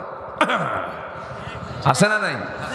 মানে বুঝাই দেয় হুজুর আমার তো শেষ, আপনি শেষ করেন না কেন? আছে না? আছে। এগুলো করা যাবে না। নামাজ সুন্দর করে আমরা পড়বো। কয় ওয়াক্ত নামাজ? 5 ওয়াক্ত। বুঝে শুনে পড়তে হবে। না বুঝে আমরা নামাজ পড়লে সে নামাজের মজাটা আমরা পাবো না। বুঝে শুনে আমরা নামাজ পড়ব। এক লোকের বাড়ি মসজিদের সাথে, লোকটা হিন্দু মানুষ, প্রত্যেক দিন মসজিদের সামনে দিয়ে যায় আর শুনতে পায় ইমামের মুখ থেকে সামি আল্লাহু লিমান হামিদা। হিন্দু লোকের চিন্তা হলো এই নামাজের মধ্যে শুধু এক মহিলার নামেই দেওয়া হয়, হামিদা মেয়েটা কার মেয়ে? আমার কথা কি বুঝে আসতেছে? হিন্দুর মনে চিন্তা আসতেই পারে, হিন্দু তো বেচারাতে হিন্দু, শুধু ভাবতেই পারে এটা। এখন এই কথাটা কাকে বলে, এই বিষয়টা কাকে সে বলবে? লোক পাচ্ছিল না। তো তার ঘরের সঙ্গেই ঘর এক মুসলিম ভাই, তাকে বলল, ভাই তোমাদের ইমাম সাহেবের যে কি হলো, যেদিনই মসজিদের সামনে দিয়ে যায় সেদিন এক মহিলার নামে দোয়া শুনে সামি আল্লাহু লিমান হামিদা করে। তো হামিদা মেয়েটা কার মেয়ে? ওনার কি হামিদার নামে কোনো মেয়ে আছে নাকি? এই মেয়েটা কার মেয়ে? শুধু এক মহিলার নামে দোয়া করা লাগে? আরো তো শরীফা আছে, রহিমা আছে, করিমা আছে, এদের নামেও তো দোয়া করা যায়। এটা হিন্দুর চিন্তা। মুসলিম সে ব্যক্তি বলছে, ভাই আমি 25 বছর যাবত বা জামাতে তাকবীরে উলার সাথে প্রথম কাতারি নামাজ পড়ার চেষ্টা করে আসছি। আমি নামাজ পড়ি 25 বছর যাবত, আজ পর্যন্ত আমিও ঠিক মতো বলতে পারি না আসলেই হামিদা মেয়েটা কার মেয়ে। কি কথা কি বোঝা যায়? তাহলে ওই হিন্দুর চিন্তা আর ওই মুসলিমের চিন্তার মধ্যে কোনো তফাৎ আছে? আজকে যদি প্রকৃত নামাজি আজকে আমরা হতাম, আজকে যদি আমরা প্রকৃত মুসল্লি যদি হতাম, বাংলার জমিনে পর্দাহীনতার পরিবেশ আমরা দেখতে পেতাম না। বাংলার জমিনে বেশ্যাবৃত্তির লাইসেন্স কার্যকর হতো না, ঠিক কিনা? আমরা নামাজের আসল হক, নামাজের আসল অর্থ আমরা বুঝি নাই। নামাজ কি বলে? নামাজ দিয়েই তো সমাজ, ঠিক কিনা? নামাজ দিয়েই তো সমাজ। যে কোরআন দিয়ে আমরা নামাজ পড়ি, সেই কোরআন দিয়ে আজকে আমরা সমাজ গড়তে পারি না কেন? এটার মধ্যে সমস্যা হলো নামাজের প্রকৃত হক আমরা আদায় করতে পারি নাই। সম্মানিত ভাইয়েরা, নামাজকে আমরা মনোযোগ দিয়ে পড়বো, বুঝে শুনে পড়বো, ভাববো। আমার জীবনের সফলতার 1 নাম্বার কাজ হচ্ছে আল্লাযীনা হুম ফী সালাতিহিম খাশিউন, যারা নামাজের ভিতরে খুশু খুশুর ভাব নিয়ে যারা নামাজটা পড়বে, অত্যন্ত মনোযোগ দিয়ে নামাজ পড়তে হবে, যেমন করে সাহাবে কেরাম পড়েছেন। তবে হ্যাঁ, নামাজের মধ্যে কি দুনিয়ার কথা মনে হয় না? আসতে কোন কেন হয় না? হঠাৎ করে চলে যায় শিবালয়ে, যায় না? হঠাৎ করে চলে যায় মার্কেটে, হঠাৎ করে চলে যায় দোকানে, যায় কিন্তু এরকম হয়। এখন প্রশ্ন হলো নামাজের কি হবে? নামাজটা কবুল হবে কিনা? এরকম একটা চিন্তা এক সাহাবীর মধ্যে জাগ্রত হলো। সেই সাহাবী মনে করলেন রাসূলকে গিয়ে একটু প্রশ্ন করি। রাসূলকে পেলেন না। হযরত আলীকে ডাক দিয়ে বললেন, ভাই আলী, নামাজের মধ্যে মাঝে মাঝে দুনিয়ার কথা মনে হয়, নামাজ কি আমার কবুল হবে? হযরত আলী বললেন, তুমি আমাকে যে প্রশ্ন করেছ এই প্রশ্নটা জটিল প্রশ্ন। নামাজের মধ্যে দুনিয়ার কথা মনে হলে নামাজ তো কবুল হওয়ার কথা না, নামাজ কবুল হবে না। সাহাবী হতাশ চিত্তে বাড়ির দিকে ফিরে গেছেন। আমার নবীজি কিছুক্ষণ পরে এসে বলছেন, আলী তোমার কাছে কেউ এসেছিল? হ্যাঁ এসেছিল। তুমি কি বলছো? নামাজের মধ্যে দুনিয়ার কথা মনে হলে নামাজ কবুল হবে না। হযরত আলী এই ফতুয়া যখন মারলেন, সাহাবীর মনটা খারাপ হয়ে গেল। আমার তো নামাজ শেষ, হতাশ চিত্তে চলে গেছে। আমার নবীজি কিছুক্ষণ পরে এসে বলছেন, আলী তোমার কাছে কেউ এসেছিল? হ্যাঁ এসেছিল। তুমি কি বলছো? নামাজের মধ্যে দুনিয়ার কথা মনে হলে নামাজ কবুল হবে না, তাই এই কথা বলেছো তুমি? হ্যাঁ। তুমি এই মুহূর্তে উযু বানাও, উযু বানায় তুমি 2 রাকাত নফল নামাজের নিয়ত করো, নামাজে দাঁড়াও। নামাজে দাঁড়ানোর সঙ্গে সঙ্গেই নামাজ যখন শেষ হয়ে যাবে, আমি তোমাকে আমার পক্ষ থেকে সুন্দর একটা চাদর উপহার দেব। হযরত আলীর মনের ভিতরে কিসের চিন্তা ঢুকালেন? চাদরের। খুব খুশি হচ্ছেন আলী, নামাজে দাঁড়ায় গেছেন। হযরত আলী প্রথম রাকাত মনোযোগ দিয়ে নামাজ পড়লেন। দ্বিতীয় রাকাতে নামাজ পড়তে নিয়ে সূরা কিরাত পড়তে নিয়ে নামাজের মধ্যে মনে হলো রাসূল জামাকে চাদরটা দিতে চাইলেন। এই চাদরটা মা আয়েশার ঘরের চাদর না, মা হাফসার ঘরের চাদর। মন চলে গেছে কোথায়? চাদরে। হযরত আলীর নামাজ শেষ হয়ে গেল, সালাম ফিরতেছেন, আসসালামু আলাইকুম ওয়া রাহমাতুল্লাহ, আসসালামু আলাইকুম ওয়া রাহমাতুল্লাহ। সালাম ফেরা যখন শেষ হয়ে গেল, হযরত আলী নবীর চেহারার দিকে তাকায় আছেন, আলীও নবী আলীর চেহারার দিকে তাকায় আছেন। রাসূলকে দেখে আলী হাসেন, আমার নবী আলীকে দেখে হাসেন, দুজনে হাসতেছেন। রাসূল বলছেন, আলী নামাজ শেষ করে তুমি হাসো কেন? হুজুর আপনি যে কারণে আমিও সেই কারণে। আমার রাসূল বলেন, আলী তুমি আমার ডানে থাকো, আমার বামে থাকো, আমার সামনে থাকো, পিছনে থাকো, এত কাছের মানুষ হওয়ার পরও তোমার নামাজের মধ্যে যদি এমনটা হয়ে যায়। ওই বেদুইন সাহাবী আমার কাছে এসেছিল মাসলা চাইতে, নামাজের মধ্যে দুনিয়ার কথা মনে হলে নামাজ কবুল হবে নাকি? তুমি যে সরাসরি না বলে দিয়েছ, তোমার ফতুর আলোকে তোমার নামাজ তো আজকে শেষ। তোমার ফতু অনুযায়ী তোমার নামাজ তো আজকে হয় নাই। দুনিয়ার কথা নামাজের মধ্যে মনে হবে, কিন্তু শেষ বৈঠকে যখন সালাম ফিরতে যাবে, ফাইনাল যখন সে সেজদা দেবে, সেই সময় তাশাহুদ পড়ার পরে ডান দিকে সালাম ফিরে 2টা পেনাল্টি সহ সেজদা দিলে পরে আল্লাহ রাব্বুল আলামিন ওই বান্দার ভুলটাকে সংশোধন করে নিয়ে নামাজকে কবুল করে নেবেন। আস্তে বলি সুবহানাল্লাহ। আল্লাহ কঠিন না সহজ? আল্লাহ কঠিন না সহজ?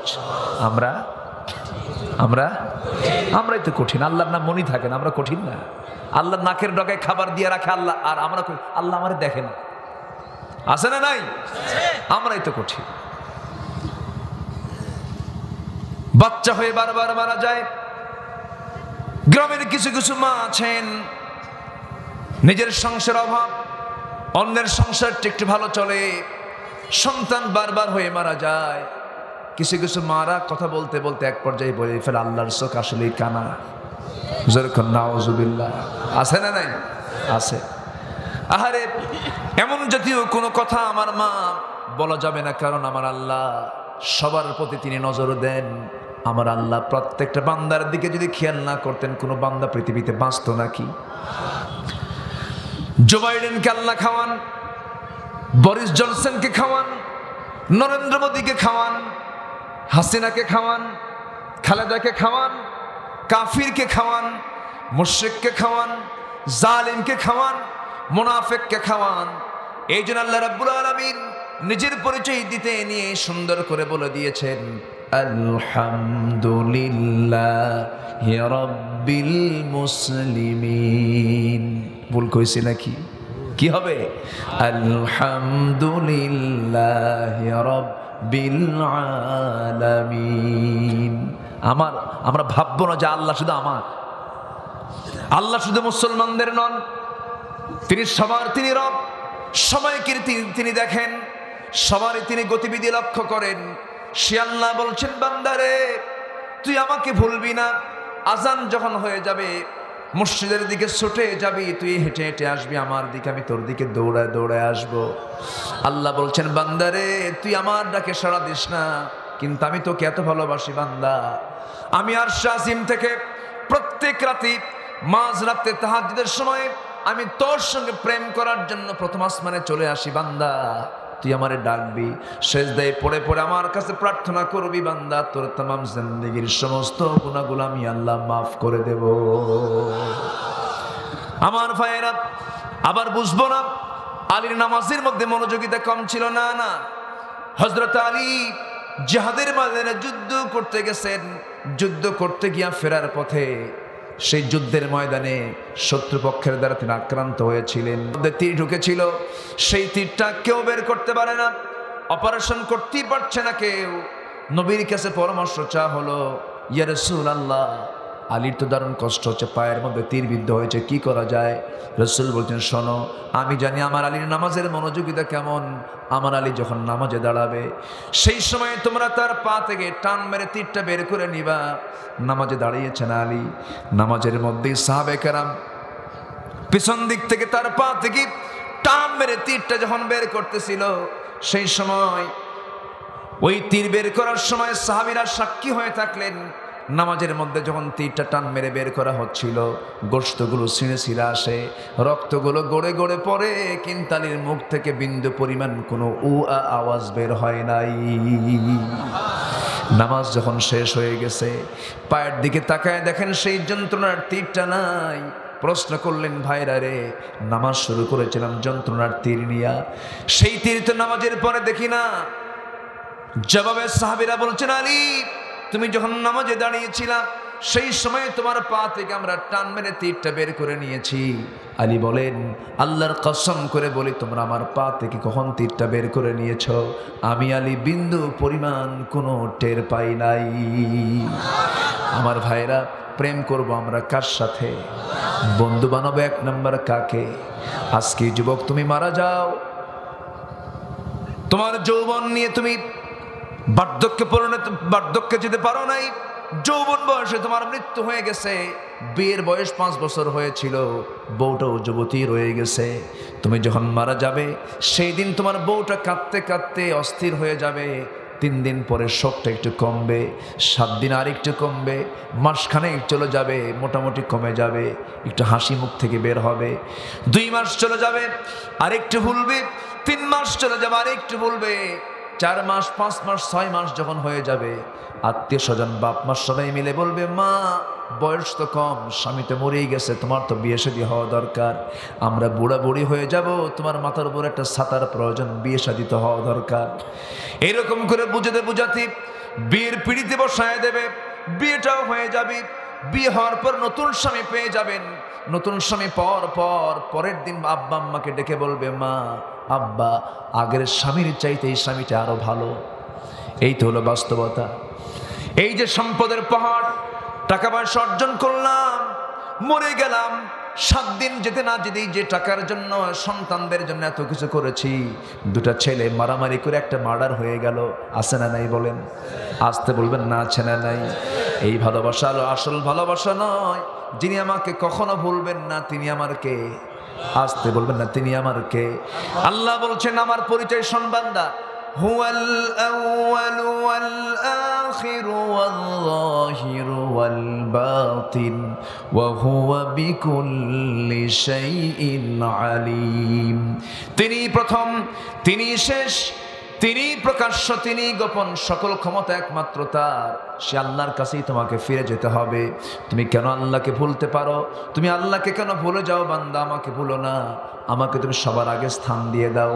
ওয়াল্লাযীনা আমানু আশাদ্দু হুব্বান লিল্লাহ। ঈমানদার যারা, তারা সবচাইতে বেশি মোহাব্বত করবে কাকে? আসতে বলবেন না, কাকে? জীবনে কেউ নামাজ ছেড়ে দেব নাকি? আসতে বলে, নামাজ ছেড়ে দিব নাকি? নামাজটা কয় ওয়াক্ত? আমার নবীর জীবনের শেষ মেসেজ ছিল 5 ওয়াক্ত নামাজের বয়ান করে রাসূল দুনিয়া থেকে বিদায় নিয়েছেন। আমার নবী মৃত্যুর পূর্বে পরিবার নিয়ে কোনো কথা বলেন নাই, দুনিয়ার কোনো বিষয় নিয়ে কথা বলেন নাই, অন্য কোনো ইবাদত না গিয়ে কথা বলেন নাই।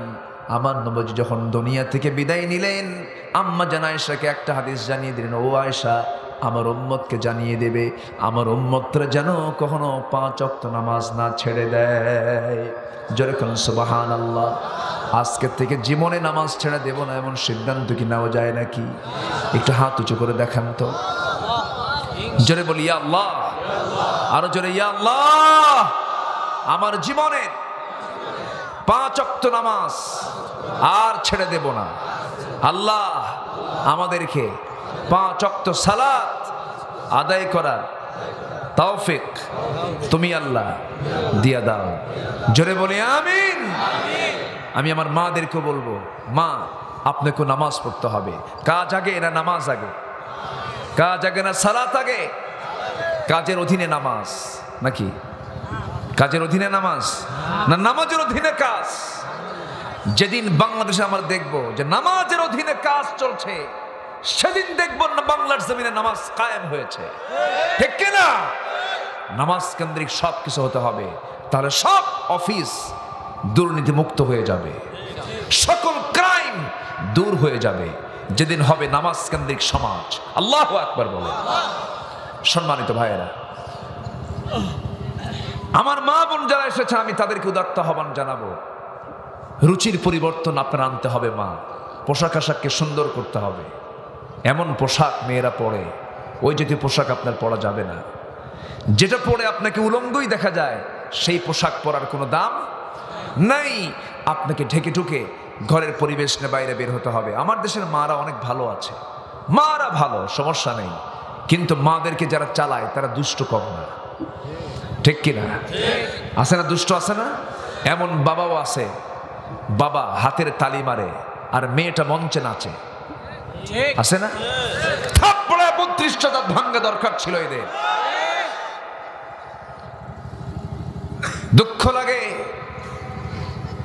করোনাকালীন অবস্থায় মাহফিল ওপেন না হলেও শুরুর দিকে সাহসী হিরো আলম দিয়ে সিনেমা শুরু হয়েছে। আফসোস, চরিত্র ধ্বংস করার জন্য যে সমস্ত চলচ্চিত্রগুলো আমরা লক্ষ্য করছি, আমি তো আমার ভাষায় বলি, অ্যাটম বম গোটা পৃথিবীর জন্য যত বড় না হুমকি, তার চেয়ে বড় হুমকি হলো আমেরিকার হলিউড, ভারতের বলিউড। ঠিক কিনা? এগুলো মানুষের ইমানকে ধ্বংসের দিকে ঠেলে দিচ্ছে।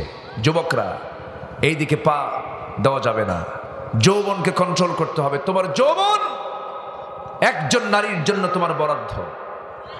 আমার মা, আপনার যৌবন একজন পুরুষের জন্য বরাদ্দ, সে হচ্ছে আপনার স্বামী। এটাকে মাথায় রাখবেন। এখানেই শান্তি, এখানেই তৃপ্তি, এখানেই আনন্দ, এখানেই নিরাপত্তা। ঠিক কিনা? কিন্তু আজ মেয়েরা কি করছে, আজকে ছেলেরা কি করছে? গাছের গোড়ায় গোড়ায়, ভার্সিটির চিপায় চিপায়, সকাল থেকে সন্ধ্যা পর্যন্ত ভার্সিটিতে ক্লাস করতে যায়। ক্লাস দুইটা, একটা ইন কোর্স আর একটা আউট কোর্স। ইন কোর্সের ক্লাস শেষ, আউট কোর্সের ক্লাস হচ্ছে আনলিমিটেড। গাছের গোড়ায় বসে বসে জোড়ায় জোড়ায় গাছের তলে মজার তালে একটাই জিকির আজগার, তুমি আমার আমি তোমার।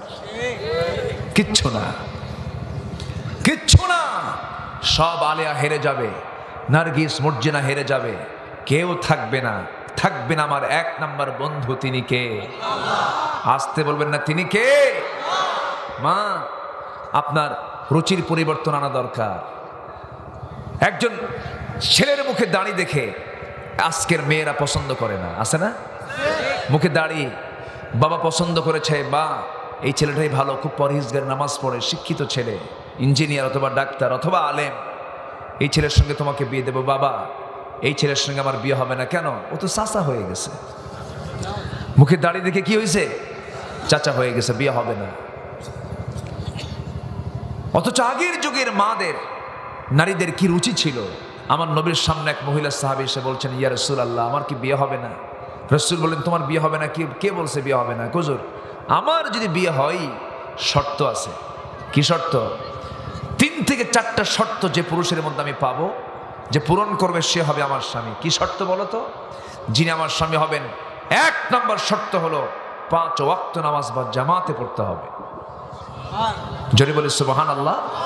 এখন তো এরকম নারী তো বাংলার ঘরে ঘরে আছে। হ্যাঁ, আছে, আছে যে নাই যে তা না, আছে, কিন্তু কিছু কিছু না, সবাই, অধিকাংশই নামাজের ধার ধারে না।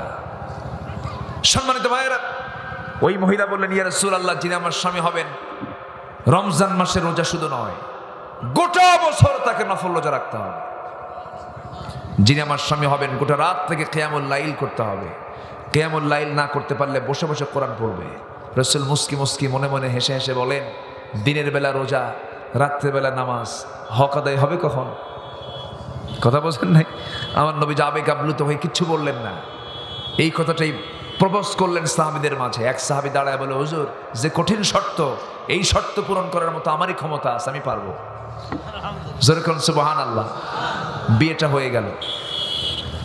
বিয়ে হয়ে যাওয়ার পর কয়েক মাস যাবার পর ওই মহিলা সে রাসূলের সামনে আবার কান্দে। নবীর সামনে কেন্দে কেন্দে বলে, ইয়া রাসূলুল্লাহ, বিয়ে তো হয়ে গেল, কিন্তু আমার স্বামীর সাথে যে শর্তগুলো ছিল একটা শর্ত সে পূরণ করে নাই। রাসূল বললেন, মহিলা শোনো, তোমার স্বামী হতে পারে সে কিন্তু আমার সাহাবী। আমার সাহাবীর বিরুদ্ধে নোট করবে, আমাকে জানাবে, অভিযোগ করবে। তোমার কথা আমি বিশ্বাস করব না, তোমার কথায় আমি তা মানব না। তোমার স্বামীকে আমার সামনে ডেকে আনো, কারণ বিচার করার জন্য শুনতে হবে এক মুখ না দুই মুখ, এক পক্ষ না দুই পক্ষ। এখন বিচার করার জন্য কি দুই পক্ষ লাগে নাকি? কোনো পক্ষই লাগে না, অটো রায়। আসতে কোন কেন? যেরকম ঠিক কিনা? কিছু লাগে? কিছুই লাগে না। ঘুম থেকে উঠেই দেখে বাপ হয়ে গেছে। কি হয়ে গেছে? বাপ হয়ে গেছে। কষ্ট হচ্ছে আপনাদের? আমার নবীজি বললেন, তোমার স্বামীকে ডেকে আনো। সাহাবীকে ডেকে আনা হলো। রাসূল বললেন, তোমার স্ত্রী তোমার বিরুদ্ধে অভিযোগ দিচ্ছে, তুমি নাকি একটা শর্ত পূরণ করো নাই। সাহাবী মুস্কি মুস্কি হাসি মেরে বলছে, ইয়া রাসূলুল্লাহ, আমার বউ বোঝে নাই, আমার দ্বারা কোনো শর্ত ভঙ্গ হয়নি, সমস্ত শর্তগুলো আমি একটা একটা করে পূরণ করেছি। স্বামী কয় এক কথা, বউ কয় আরেক কথা। ভুল বোঝাবুঝি হয় না? অনেকে চুপ করে আছে। ভুল বোঝাবুঝি হয় না? আপনাদের মনে হয় নাই কোনোদিন? হয়েছে? যদি হয়ে থাকে তাহলে সংসার হয়েছে। ভুল বোঝাবুঝি তো হবেই, লাগে, টক্কর লাগে না? টক্কর লাগে। শাড়ি আনছেন একটা, ও পছন্দ করে আরেকটা। বাজার করে নিয়ে গেছেন বেগুন, বেগুনের ভিতরে যে পোকা আছে তা তো লক্ষ্য করেন নাই। বইয়ের হাতে পাওয়ার মাত্রই বটিতে যখন নিয়েছে দেখে যে পোকা, মাথায় হাত দিয়ে কয় সংসার শেষ। আছে না এগুলো? আছে না নাই? আছে। অনেক কিছুই লেগে যায়, কিন্তু এর মধ্যেও একটা মহাব্বত আছে না নাই? আচ্ছা, আল্লাহ পাক নারীদের মনটাকে বানিয়েছেন এমন ভাবে, মেয়েদের শুধু একটা জিনিস, কখনো তাদের দুর্নাম করবেন না। খালি বলবেন, তুমি আমার চোখে আকাশের চাঁদ, দেখবেন সব দুঃখ শেষ। কি কথা কি বোঝা গেল? আল্লাহ পাক নারী কেমন করে বানিয়ে দিয়েছেন, কিন্তু কখনো তার সামনে তার দুর্নাম করবেন না, তার চেহারা নিয়ে কোনো কথা বলবেন না। যা জুটে দিয়েছেন, কে জুটায় দিয়েছেন? যদি কালো হয় তবুও বলবেন, তুমি আমার কাছে পূর্ণিমার চাঁদ ফেল। কি কথা কি বোঝা গেল? তুমি আমার চোখে অনেক সুন্দরী। কখনো একটা বারের জন্য নেগেটিভ কোনো কথা বলা যাবে না। তেমনই আবার মাদেরকে বলবো, আপনার স্বামীটি একটু কালো হয়েছে, একটু খাটো হয়েছে, আপনি একটু সুন্দরী, বড়াই করা যাবে না। অহংকারী কিছু আছে না নাই? গন্ডগোল লাগলে স্বামীকে বলে, এই শনি দিকায়, তোমার সঙ্গে যে আমার সংসার হয়েছে, আয়না দেখ, চেহারা দেখ, এই তোর 14 গোষ্ঠীর কপাল। এরকম আছে না নাই? বলেন তো, আছে না নাই? আছে। সবচেয়ে নিম্নমানের অহংকার হলো চেহারার বড়াই করা। এটা কোনো অহংকারের কিচ্ছু না, এটা কিচ্ছু না। আজকেই মরবো, 3 দিনের চুল নাই, 7 দিনে নারী ভুরি সব চোখ মুখ কান দিয়ে বের হয়ে যাবে। 2 মাসে ওই কবরের বাসিন্দা হওয়ার 2 মাস পর যে দেখবেন ওই দেহের ভিতরে কয়েকটা হাড় ছাড়া কিচ্ছু নাই। কিসের অহংকার? আমার মা, রূপের বড়াই করা যাবে না। স্বামী কালো হয়েছে, মন খারাপ করা যাবে না। ওই স্বামীটা কার গোলাম? ওই স্বামীটা কার গোলাম? আল্লাহর গোলাম। কালো ধলা কার তৈরি? কার তৈরি? কার বানানো? আল্লাহর বানানো। আমি মদিনা শরীফের সামনেই বসে আছি, দেখি নাইজেরিয়ার এক কালো মানুষ দূর থেকে আসতেছে, হাতির মতো হেঁটে হেঁটে আসতেছে, বিশাল বডি। আমি তো লম্বাই 6 ফিট, প্রায় 6 ফিট তো কম না, তাই না? মোটামুটি 6 ফিট, কিন্তু ভালো একটা লম্বা আমার দেশে। তা আমি যখন তাকে দেখলাম, আমি কাছে যা দেখি, আমি তার মোটামুটি কোমরের কাছাকাছি। কি কথা কি বুঝতেছেন? উনি 8.5 ফিটের মতো। 8.5 থেকে 9 ফিটের মতো মানুষ, বিশাল লম্বা, কালো কুসকুসে। আমি তাকে বললাম, আপনার নাম কি? নামটা শুনলাম, মিনাইনে যেটা, আপনি আসছেন কোন জায়গা থেকে? নাইজেরিয়া থেকে। তা আমি তাকে একটা প্রশ্ন করলাম, আচ্ছা এই যে আপনার চোখের সামনে মিশর, তারপরে ইরান, তুর্কি এবং ওয়েস্টার্ন কান্ট্রির লোকগুলো এত সুন্দর, ইরানের লোকগুলো এত সুন্দর, এত সুন্দর লোকগুলো দেখলে আপনাদের কি একটু হিংসা হয় না? আমার দিকে তাকে একখান মুচকি হাসি মারলো, নোক একখান বের করলো, এই শাহাদাত আঙ্গুলের এই নোকটা এত মোটা, আমার কবজি ফেল। কি কথা কি বোঝা গেল? তো এই বিশাল বডি আকারের এই লোকটা এরকম নোক একখান বের করে সব লোকগুলোকে ইশারা করে দেখায় দিয়ে বললো, এগুলো কোনো লোক হলো? এগুলো কোনো মানুষ নাকি? চেহারা তো আমার। যেরকম সুবহানাল্লাহ, যেরকম সুবহানাল্লাহ। আল্লাহ আমাকে যা দিয়েছেন এতেই খুশি হব আমরা, বলি আলহামদুলিল্লাহ। মন খারাপ করা যাবে না, আল্লাহ সব দিয়েছেন, আমরা ভুল বুঝি। কি দেননি আল্লাহ? সব দিয়েছেন, সুবহানাল্লাহ। যারা করোনা আক্রান্ত হয়ে যারা আইসিইউতে আছে তারা বোঝে কি কষ্ট, কি নিদারুণ যন্ত্রণা। গোটা দুনিয়া লকডাউনে আছে, ইউরোপ আমেরিকার সমস্ত অহংকার চূর্ণ করে দিয়েছেন এক ভাইরাস দিয়া। আল্লাহু আকবার বলেন। আল্লাহর ক্ষমতা আছে না নাই? আছে। কত ব্যস্ত নগরী, মেগা সিটিগুলো আজকে অচল হয়ে পড়ে, মুখ থুবড়ে পড়ছে, অচল হয়ে আছে। সমস্ত বিজনেসগুলো, মানুষ চলাচল করতে পারে না। যে রাস্তায় মাইক্রো সেকেন্ডে কত গাড়ি চলছে, বাড়ি মানুষ চলছে, সে রাস্তাগুলো ভুতুরের রাস্তা হয়ে আছে, মানুষ নাই, চলাচলের কোনো লোকজন নাই, কিচ্ছু নাই, সব বন্ধ। কে করেছেন? আসতে বলবেন না, কে করেছেন? অতএব আমার বন্ধুকে, আমাকে সাহায্য করবেন কে? নি'মাল মাওলা ওয়া নি'মান নাসির। কতই না তিনি আমার অভিভাবক, কতই না তিনি উত্তম আমার সাহায্য করে। আল্লাহু আকবার। ওই মহিলা বলতেছে, হুজুর আমার স্বামী বলতেছে আমি তার মধ্যে কোনো দোষ নাই, তাহলে এখন শুনানি হোক। স্বামী কয় এক কথা, বউ কয় আরেক কথা, তাহলে এখন বলেন বিচার শুরু না বিচার শেষ? বিচার শুরু না বিচার শেষ? ওয়াজ কি শেষ না ওয়াজ শুরু? ভালো থাকেন আপনারা, আমি যাই। সবাই থাকবেন? জোরে বলি ইনশাআল্লাহ। সময় যে আজকে এত দ্রুত যাচ্ছে কেমন আমি বুঝলাম না কিছু। ঘড়ি এত ঘোরে কেন আজকে? 1টা প্রায় বেজে গেছে। কি কেমনে 1টা বাজবে? হ্যাঁ, কষ্ট হচ্ছে না তো আপনাদের? বলি আলহামদুলিল্লাহ। মহিলা বলে, হুজুর ও একটা শর্ত পূরণ করে নাই, আমাকে বোঝায় দিতে বলেন। আমার নবীজি বললেন, সাহাবী তুমি একটু বলো তো, তোমার বউ বলে এক কথা, তুমি বলে এক কথা, তুমি কি নামাজটা ঠিক মতো পড়েছো নাকি? এবারে সাহাবী মুস্কি হাসি মেরে বলছেন, ইয়া রাসূলুল্লাহ, আপনার হাদিসের আমি খেলাফ কিছুই করি নাই। আপনি হাদিসে বলেছেন, আপনি জবানে বলেছেন, যদি কোনো বান্দা ফজর নামাজ এবং এশার নামাজ যদি বা জামাত আদায় করে, আল্লাহ রাব্বুল আলামিন তার আমলনামায় গোটা রাত কিয়ামুল লাইলের সমান সওয়াব তার আমলনামায় দিয়ে দেন। হুজুর খামাকা গোটা রাত দাঁড়িয়ে দাঁড়িয়ে নামাজ পড়ার কি দরকার? 2 রাকাত নামাজ জামাতে পড়ছে, আমার সওয়াব তেমনি অটো হয়ে গেছে। আমার নবীজি মুস্কে মুস্কে হাসি মারেন, এই তো পুরুষের বুদ্ধি। জোরে বলেন সুবহানাল্লাহ। পুরুষের বুদ্ধি মহিলার চেয়ে কম না বেশি? মহিলার বুদ্ধি পুরুষের অর্ধেক। বোঝা গেল কি? আমার দেশ চলে পুরা বুদ্ধি দিয়ে না অর্ধেক বুদ্ধি দিয়া। কি কথা কি বোঝা যায়? এই পৃথিবীর একজন নবীর নাম বলেন নারী, বলেন আছে? এই পৃথিবীর প্রথম মানুষই নবী, প্রথম মানুষই, প্রথম মানুষটা নবী, প্রথম মানুষকে আল্লাহ রাব্বুল আলামিন নবী করে দুনিয়াতে পাঠালেন।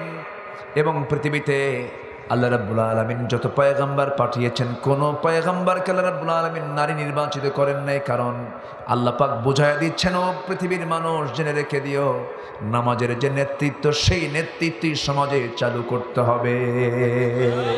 ঠিক কিনা? আমার ভাইয়েরা একটু বুঝে বুঝে নেন। আকলমন্দ ইশারা ভাষা, সচেতন ব্যক্তির জন্য ইঙ্গিতটাই যথেষ্ট, ইশারাটাই যথেষ্ট। আমার বন্ধুগণ, ওই মহিলা সাহাবীর সামনে রাসূল বললেন, ও সাহাবী, তোমার বউ বলতেছে তুমি নাকি কোরআন তেলাওয়াত করো নাই। এবার তিনি বলছেন, ইয়া রাসূলুল্লাহ, রাতের বেলা যখন ঘুমাতে গিয়েছি, আমার এই বউটাকে সাথে নিয়ে ঘুমাতে গিয়েছি, আমি যখন ঘুমানোর আগে যখন ঘুমাইতে গেছি সেই সময় আমি আস্তে আস্তেও তেলাওয়াত করি নাই। 3টে বার আমি সূরা ইখলাস পড়েছি। আপনার বর্ণিত হাদিস, সূরা ইখলাস হলো গোটা কোরআনের 3 ভাগের 1 ভাগ। অর্থাৎ যদি কোনো বান্দা 3 বার সূরা ইখলাস পড়তে পারে, কোরআন খতমের সমান আল্লাহ রাব্বুল আলামিন তার আমলনামায় দিয়ে দেন। হুজুর গোটা রাত বসে বসে কোরআন তেলাওয়াতের কি দরকার? এটা আস্তে কোন সুবহানাল্লাহ, আরো জোরে সুবহানাল্লাহ। এবার বলছেন, ইয়া রাসূলুল্লাহ, আমার বিরুদ্ধে অভিযোগ উঠেছে আমি নাকি না রোজা রাখি নাই। কে বলেছে রোজা রাখি নাই? রমজান মাসের ফরজ তো রোজা পালন করেছি, তবে নফল রোজা সবগুলো আমি রাখি নাই। তবে রমজান পরবর্তী শাওয়াল চাঁদের সুম্মাত বাহু 6টা রোজা যে বান্দা রাখতে পারবে, আপনার বর্ণিত হাদিস আপনি বলে দিয়েছেন গোটা বছর নফল রোজা পালন করলে যে সওয়াব, তার সমান সবাই 6 রোজার মধ্যে দিয়ে আদায় হয়ে যায়। হুজুর আমি 6 রোজা পালন করছি, আমার গোটা বছর নফল রোজার কি দরকার? আমার নবীজি মুস্কি মুস্কি হাসি মেরে বলছেন, ও মহিলা, আমার মহিলা সাহাবী, তুমি যা বলেছ সব তোমার সাহাবী পূরণ করে ফেলেছে, কোনো কিছুই তো বাদ রাখে নাই। এবার মহিলার মুখে হাসি বের হয়ে গেছে। মহিলা হাসতে হাসতে বলেন, ইয়া রাসূলুল্লাহ, ও যেরকম চালাকি করবে তা কি আমি জানি নাকি? যেরকম সুবহানাল্লাহ। আমার নবীজি দুজনকে সন্তুষ্ট চিত্তে আস্তে করে বিদায় করে দিলেন। দুজন স্বামী স্ত্রী মিলে দুজন মিলে সন্তুষ্ট চিত্তে বাড়ির দিকে রওনা দিয়ে দিলেন। দুজন মিলে সন্তুষ্ট চিত্তে বাড়ির দিকে চলে গেল। আমার ওয়াজও শেষ হয়ে গেল। শেষ হয় নাই? শেষ হয় নাই? আরো শুনবেন? জোরে বলে ইনশাআল্লাহ। আমার জীবনের বন্ধু কয়জন? চলতেছে কয় নাম্বার? আরো আছে কয়জন? কি করি কন? দুইজন কয়ে শেষ করে দেব। জি, চরের মানুষ না খুব ধৈর্যশীল হয়, বলি আলহামদুলিল্লাহ। এতক্ষণ শহরে লোক পাওয়া যেত না, চরের মানুষের মধ্যে একটা আলাদা ধৈর্য কাজ করে, বলি আলহামদুলিল্লাহ। আমার ভাইয়েরা, ইন্নামা ওয়ালিয়ুকুমুল্লাহু ওয়া রাসূলুহু, তোমার জীবনের 1 নাম্বার বন্ধু হলো আল্লাহ, নাম্বার 2 বন্ধু হলো তোমার রাসূল। রাসূল কেন বন্ধু? রাসূলকে দরকার আছে না নাই? জীবনে দরকার, মরণে দরকার, কবরে দরকার, মিজানে দরকার, হাসরে দরকার, পুলসিরাতে দরকার। আর সেই রাসূলকে তোরা গালি দিবি, জিহ্বাটা না ছিড়বো আমরা। এই ক্ষেত্রে কোনো আপোষ করা যাবে না। রাসূলকে গালি দেওয়ার মতো কিছু কুলাঙ্গার বাংলার জমিন আছে না নাই? এটা আমাদের জন্য পোড়া কপাল। জামার এই সবুজ ভূখণ্ডে নবীর বিরুদ্ধে গালি দেওয়ার মতো কিছু নরকীট, জাহান্নামের কীট কিছু আছে। সুযোগ আসুক, শুধু সুযোগ আসুক একবার। জনগণ যদি একবার সুযোগ পায়, তোদেরকে কাবাব আর সালাদ বানায় ছাড়বে, ঠিক কিনা? দিন আসবে, রাসূলকে সবাইকে ভালোবাসি, এটা হাত উঁচু করে দেখাই সবাই।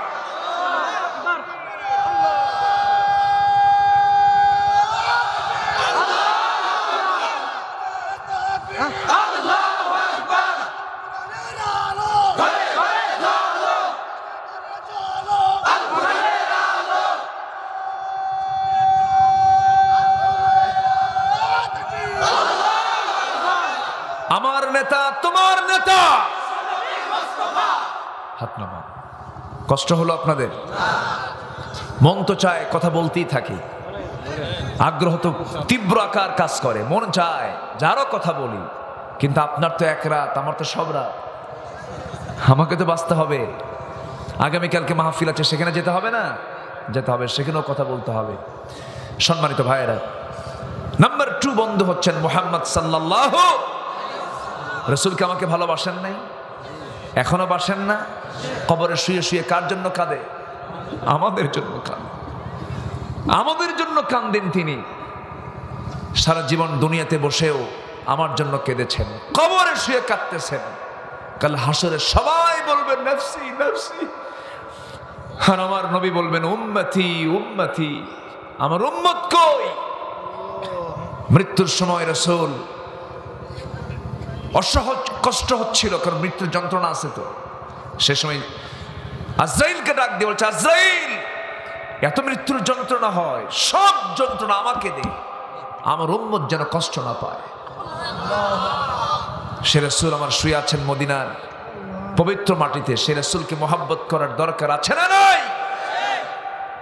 চোখ বন্ধ করে একবার নিজের মনকে যদি প্রশ্ন করে বলতে পারি, সঠিক উত্তর যদি আমার মন দেয় যে হ্যাঁ, আমি আমার রাসূলকে আমার জীবনের চাইতে বেশি ভালোবাসি, আল্লাহর কসম, সে জান্নাতের মেহমান। কিন্তু আমরা পারিনি। যদি পারতাম, একটা নাস্তিক বাংলার জমিনে টিকতে পারতো না। আমাদের সবচেয়ে বড় ব্যর্থতা হলো আমরা চুপ থাকি, আমরা কথা বলি না। বাতিল দুর্গ সব ভেঙ্গে চুরমার হয়ে যাবে শুধু একটা অস্ত্র যদি ব্যবহার করি, সেটা হচ্ছে জিহ্বা নামক অস্ত্র যদি ব্যবহার করি। আমরা কথা বলি না। তো ইতিহাসও এটা তা বলে না।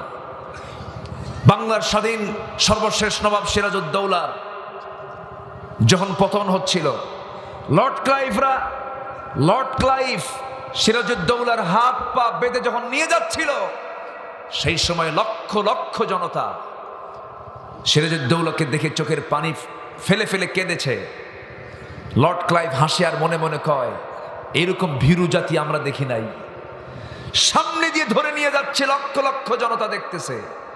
সেদিন শুধু না কেঁদে, শুধু যদি জিহ্বার হকটা আদায় করত, আর যদি একটা করে ঢিল হাতের মধ্যে এনে যদি ঢিল ছুটত, সমস্ত ব্রিটিশ তাড়ায় যেতে বাধ্য হতো। ঠিক কিনা? আজকে সেদিন চুপ ছিল, 180 বছর শাসন করেছে ব্রিটিশরা। আজকেও মুসলমান চুপ করে থাকে, স্বৈরাচাররা সামনের দিকে এগিয়ে যাচ্ছে, মুসলমান চুপ করে বসে থেকে শুধু এগুলো দেখে। আমাদের কথা বলার দরকার আছে না নাই? মাহফিলের মঞ্চে মাইক টেনে নেয়, সামনে হাজার হাজার জনতা আছে না? তারা কি কচু তোলে? কচু তারা কি ঘাস কাটে? আমাদের দোষ আছে না নাই? আছে। সম্মানিত ভাইয়েরা, আজকে সমাজের শ্রেষ্ঠ সন্তান হচ্ছে আলেমরা। রাত জেগে জেগে মাহফিলে যান, কষ্ট করে মাহফিলগুলো করেন, মানুষ আলোচনা শোনে। গাড়ি নিয়ে মাহফিলে চলে যান, ফেরার পথে সেই জায়গায় গত পরশু দিন একটা ঘটনা ঘটলো। আব্দুর রাজ্জাক বিন ইউসুফ হাফিজাহুল্লাহ, তার আলোচনার ভিতরে একটা ক্ষুরধার ভাব আছে। আপসহীনভাবে তিনি কথা বলেন। মতনৈক্য থাকতে পারে, ইখতিলাফ থাকতে পারে, গাড়ি ভেঙ্গে চুরমার শুধু করে দেওয়া হয়নি, তার গায়ে পর্যন্ত আঘাত করা হয়েছে। সম্মানিত ভাইয়েরা, ইভেন হুমকি ধামকি প্রায় প্রায় আসতেছে। কেউ বলে হাত ভাঙ্গো, কেউ বলে ঘাড় মটকায় দাও, কেউ বলে খেলা হবে, আবার কেউ বলে তোমরা কি আলেম হইছো, পিটন খা আলেম হইছো। এই সমস্ত কথার ভাষা বোঝাচ্ছ তোমরা নোংরা ছাড়া কিছুই নও। ঠিক কিনা? তোমরা নোংরা। তোমাদের মধ্যে ইমানের গন্ধ যদি ন্যূন পরিমাণ থাকে, আলেমদের সঙ্গে তোমরা বেয়াদবি করতে পারবা না। আমি ছোটখাটো মানুষ, কিন্তু আলেমদের দিকে তাকালে আল্লাহ পাক বরকত দেন। আলেমদের সম্মান দিয়ে কথা বলবেন। এই জন্য বলবেন, আলেমের চেহারা দিকে দেখে সম্মান দিবেন না, আলেমের ভিতরে থাকা কোরআনের নূর দিকে সম্মান দিবেন। রাসূল চলে গেছেন, রাসূল বলে গেছেন, ও পৃথিবীবাসী, আমার উত্তরাধিকারী হলো আমার আলেমরা। যেরকম সুবহানাল্লাহ। এই জন্য সম্মান শ্রদ্ধা দরকার আছে না নাই? আছে। অনেক কথাই বলার আছে ছিল।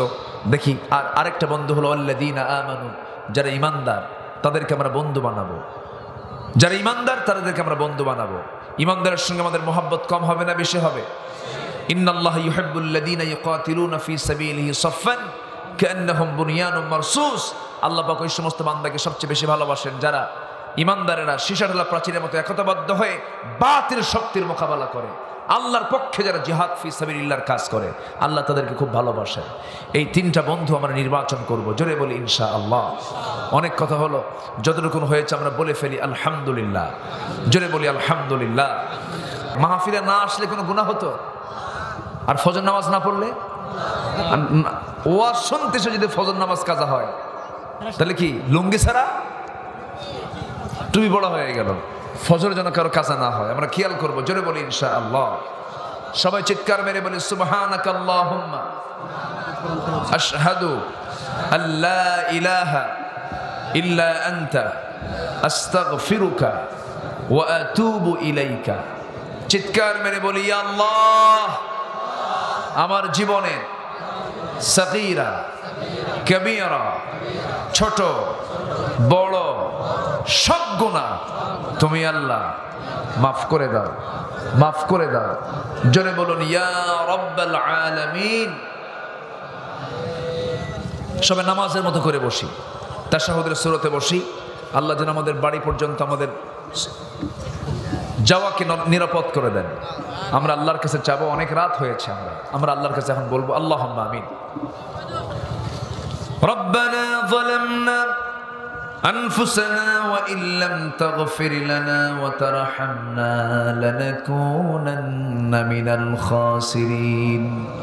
আল্লাহ তাআলা গভীর রাত, নিঝুম রাত, ঝিমানো রাত্রিতে চাঁদের মতো হাজারো মুসলমান নরনারীকে নিয়ে তোমার কালামের দুটো আয়াতকে সামনে রেখে বন্ধু কাদেরকে বানানো উচিত এমন শীর্ষক কিছু কথা বলেছি।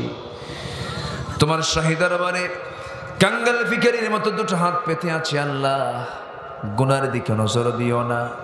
বান্দা মনে করে তামাম জিন্দেগীর সমস্ত গুনাহগুলোকে তুমি আল্লাহ আমাদের মাফ করে দাও। জনম দুঃখিনী মা, জনম দুঃখী বাপজান যারা চলে গেছেন, জিন্দেগীর গুনাহগুলো মাফ করে দাও। কবরগুলোকে জান্নাতের বাগিচা বানায়া দাও। অনেক আলোচনা শেষ করে বাড়ি ফিরে যাব। বাড়িতে ফিরে গিয়ে সব দেখবো, কিন্তু মাকে পাবো না। যেই মার চেহারার দিকে তাকালে রহমত বরকত নাজিল হয়ে যায়, সেই মা কবরবাসিনী হয়ে গেছেন। অনেকের আব্বা আম্মা দুজনই নাই। আল্লাহ, তোমার কাছে ফরিয়াদ করি, কবরগুলোকে জান্নাতের বাগিচা তুমি আল্লাহ বানায়া দাও। সবাই চক্ষু বন্ধ করুন, হাত একটু উঁচু করে সবাই বলুন রব্বিরহামহুমা কামা রাব্বায়ানি সগীরা। রব্বিরহামহুমা কামা রাব্বায়ানি সগীরা।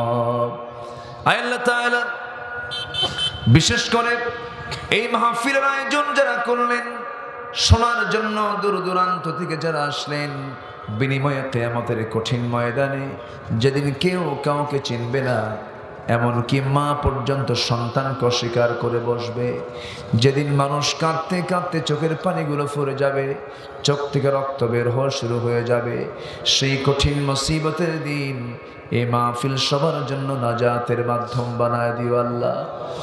আল্লাহ তাআলা, এই চর কত বাসিন্দা এই জায়গায় আছে, ও আল্লাহ, সমস্ত প্রাকৃতিক দুর্যোগ থেকে তুমি আল্লাহ এলাকার মানুষকে তুমি আল্লাহ হেফাজত করো। আল্লাহ, ভাঙ্গনের কবল থেকে তুমি আল্লাহ বাঁচাও। আল্লাহ তাআলা, তোমার বান্দাগুলো যা যা চাই তুমি আল্লাহ দয়া করে, তুমি আল্লাহ দয়া করে মঞ্জুর করে নিও। আমার ডানে, আমার বামে, আমার সামনে পিছনে যত ভাই আর আল্লাহ যত মা বোন হাত তুলেছেন, যার যা প্রার্থনা তুমি আল্লাহ দয়া করে মঞ্জুর করে নিও। এই পৃথিবীতে আসার তো সিরিয়াল ছিল, যাওয়ার তো কোনো সিরিয়াল নাই। তবে ডান হাতে আমল নামা না আসা পর্যন্ত আমাদের কাউকে তুমি আল্লাহ কবরে নিবা না। ও আল্লাহ, মুসলমানরা আজকে মার খেতে খেতে শেষ হয়ে গেল। আল্লাহ তাআলা, তোমার কাছে ফরিয়াদ, মেহেরবানি করে মুসলিম বিশ্বের যে চরম ক্রাইসিস চলছে, মেহেরবানি করে তুমি আল্লাহ মুসলিম উম্মার জন্য ওমরের মতো, আবু বকরের মতো, ওসমানের মতো, আলীর মতো একটা নেতা তুমি আল্লাহ পাঠাইয়া দাও। আল্লাহ তাআলা, কোন দিন দুনিয়া থেকে বিদায় হব জানি না, ডান হাতে আমল নামা না আসা পর্যন্ত কবরে নিও না। একদিন তো দুনিয়া থেকে বিদায় হব, সব ছেড়ে চলে যাব, সব স্বপ্ন দুনিয়ার সব রয়ে যাবে, আমাকে শূন্য হাতে চলে যেতে হবে। টান মেরে ঘর থেকে বের করে দিবে, জীবনের শেষ গোসলটা হয়ে যাবে, মোরা মুখ সব দেখে দেখে চলে যাবে, আমাকে খাটিয়াতে করে নিয়ে ওই কবরের দিকে নিয়ে চলে যাবে, জানাজার আয়োজন হবে। সেই জানাজার শেষ হয়ে যাবে, মরামুখ সব দেখে দেখে চলে যাবে, বউ কাঁদবে, সন্তান কাঁদবে, কিন্তু কেউ একটা বারের জন্য আমাকে চেষ্টা করো ফিরিয়ে আনতে পারবে না। আমার কবরের দাফন হয়ে যাবে আল্লাহ, পোকামাকড়গুলো সব আসবে, বলবে দেখো কত বড় খাদ্য আসছে, কত বড় খাদ্য চলে আসছি, আমার দেহের সমস্ত কিছু সব পোকার পেটের খাদ্য হয়ে যাবে। আল্লাহ তাআলা এই অন্তিম মুহূর্তে কোন দিন আসবে জানি না, মেহেরবানি করে আমাদেরকে তোমার পছন্দের বান্দার কাতারে তুমি আল্লাহ শামিল করে নিও। মৌতের সময় জবানে জারি করে দিও লা ইলাহা ইল্লাল্লাহু মুহাম্মাদুর রাসূলুল্লাহ।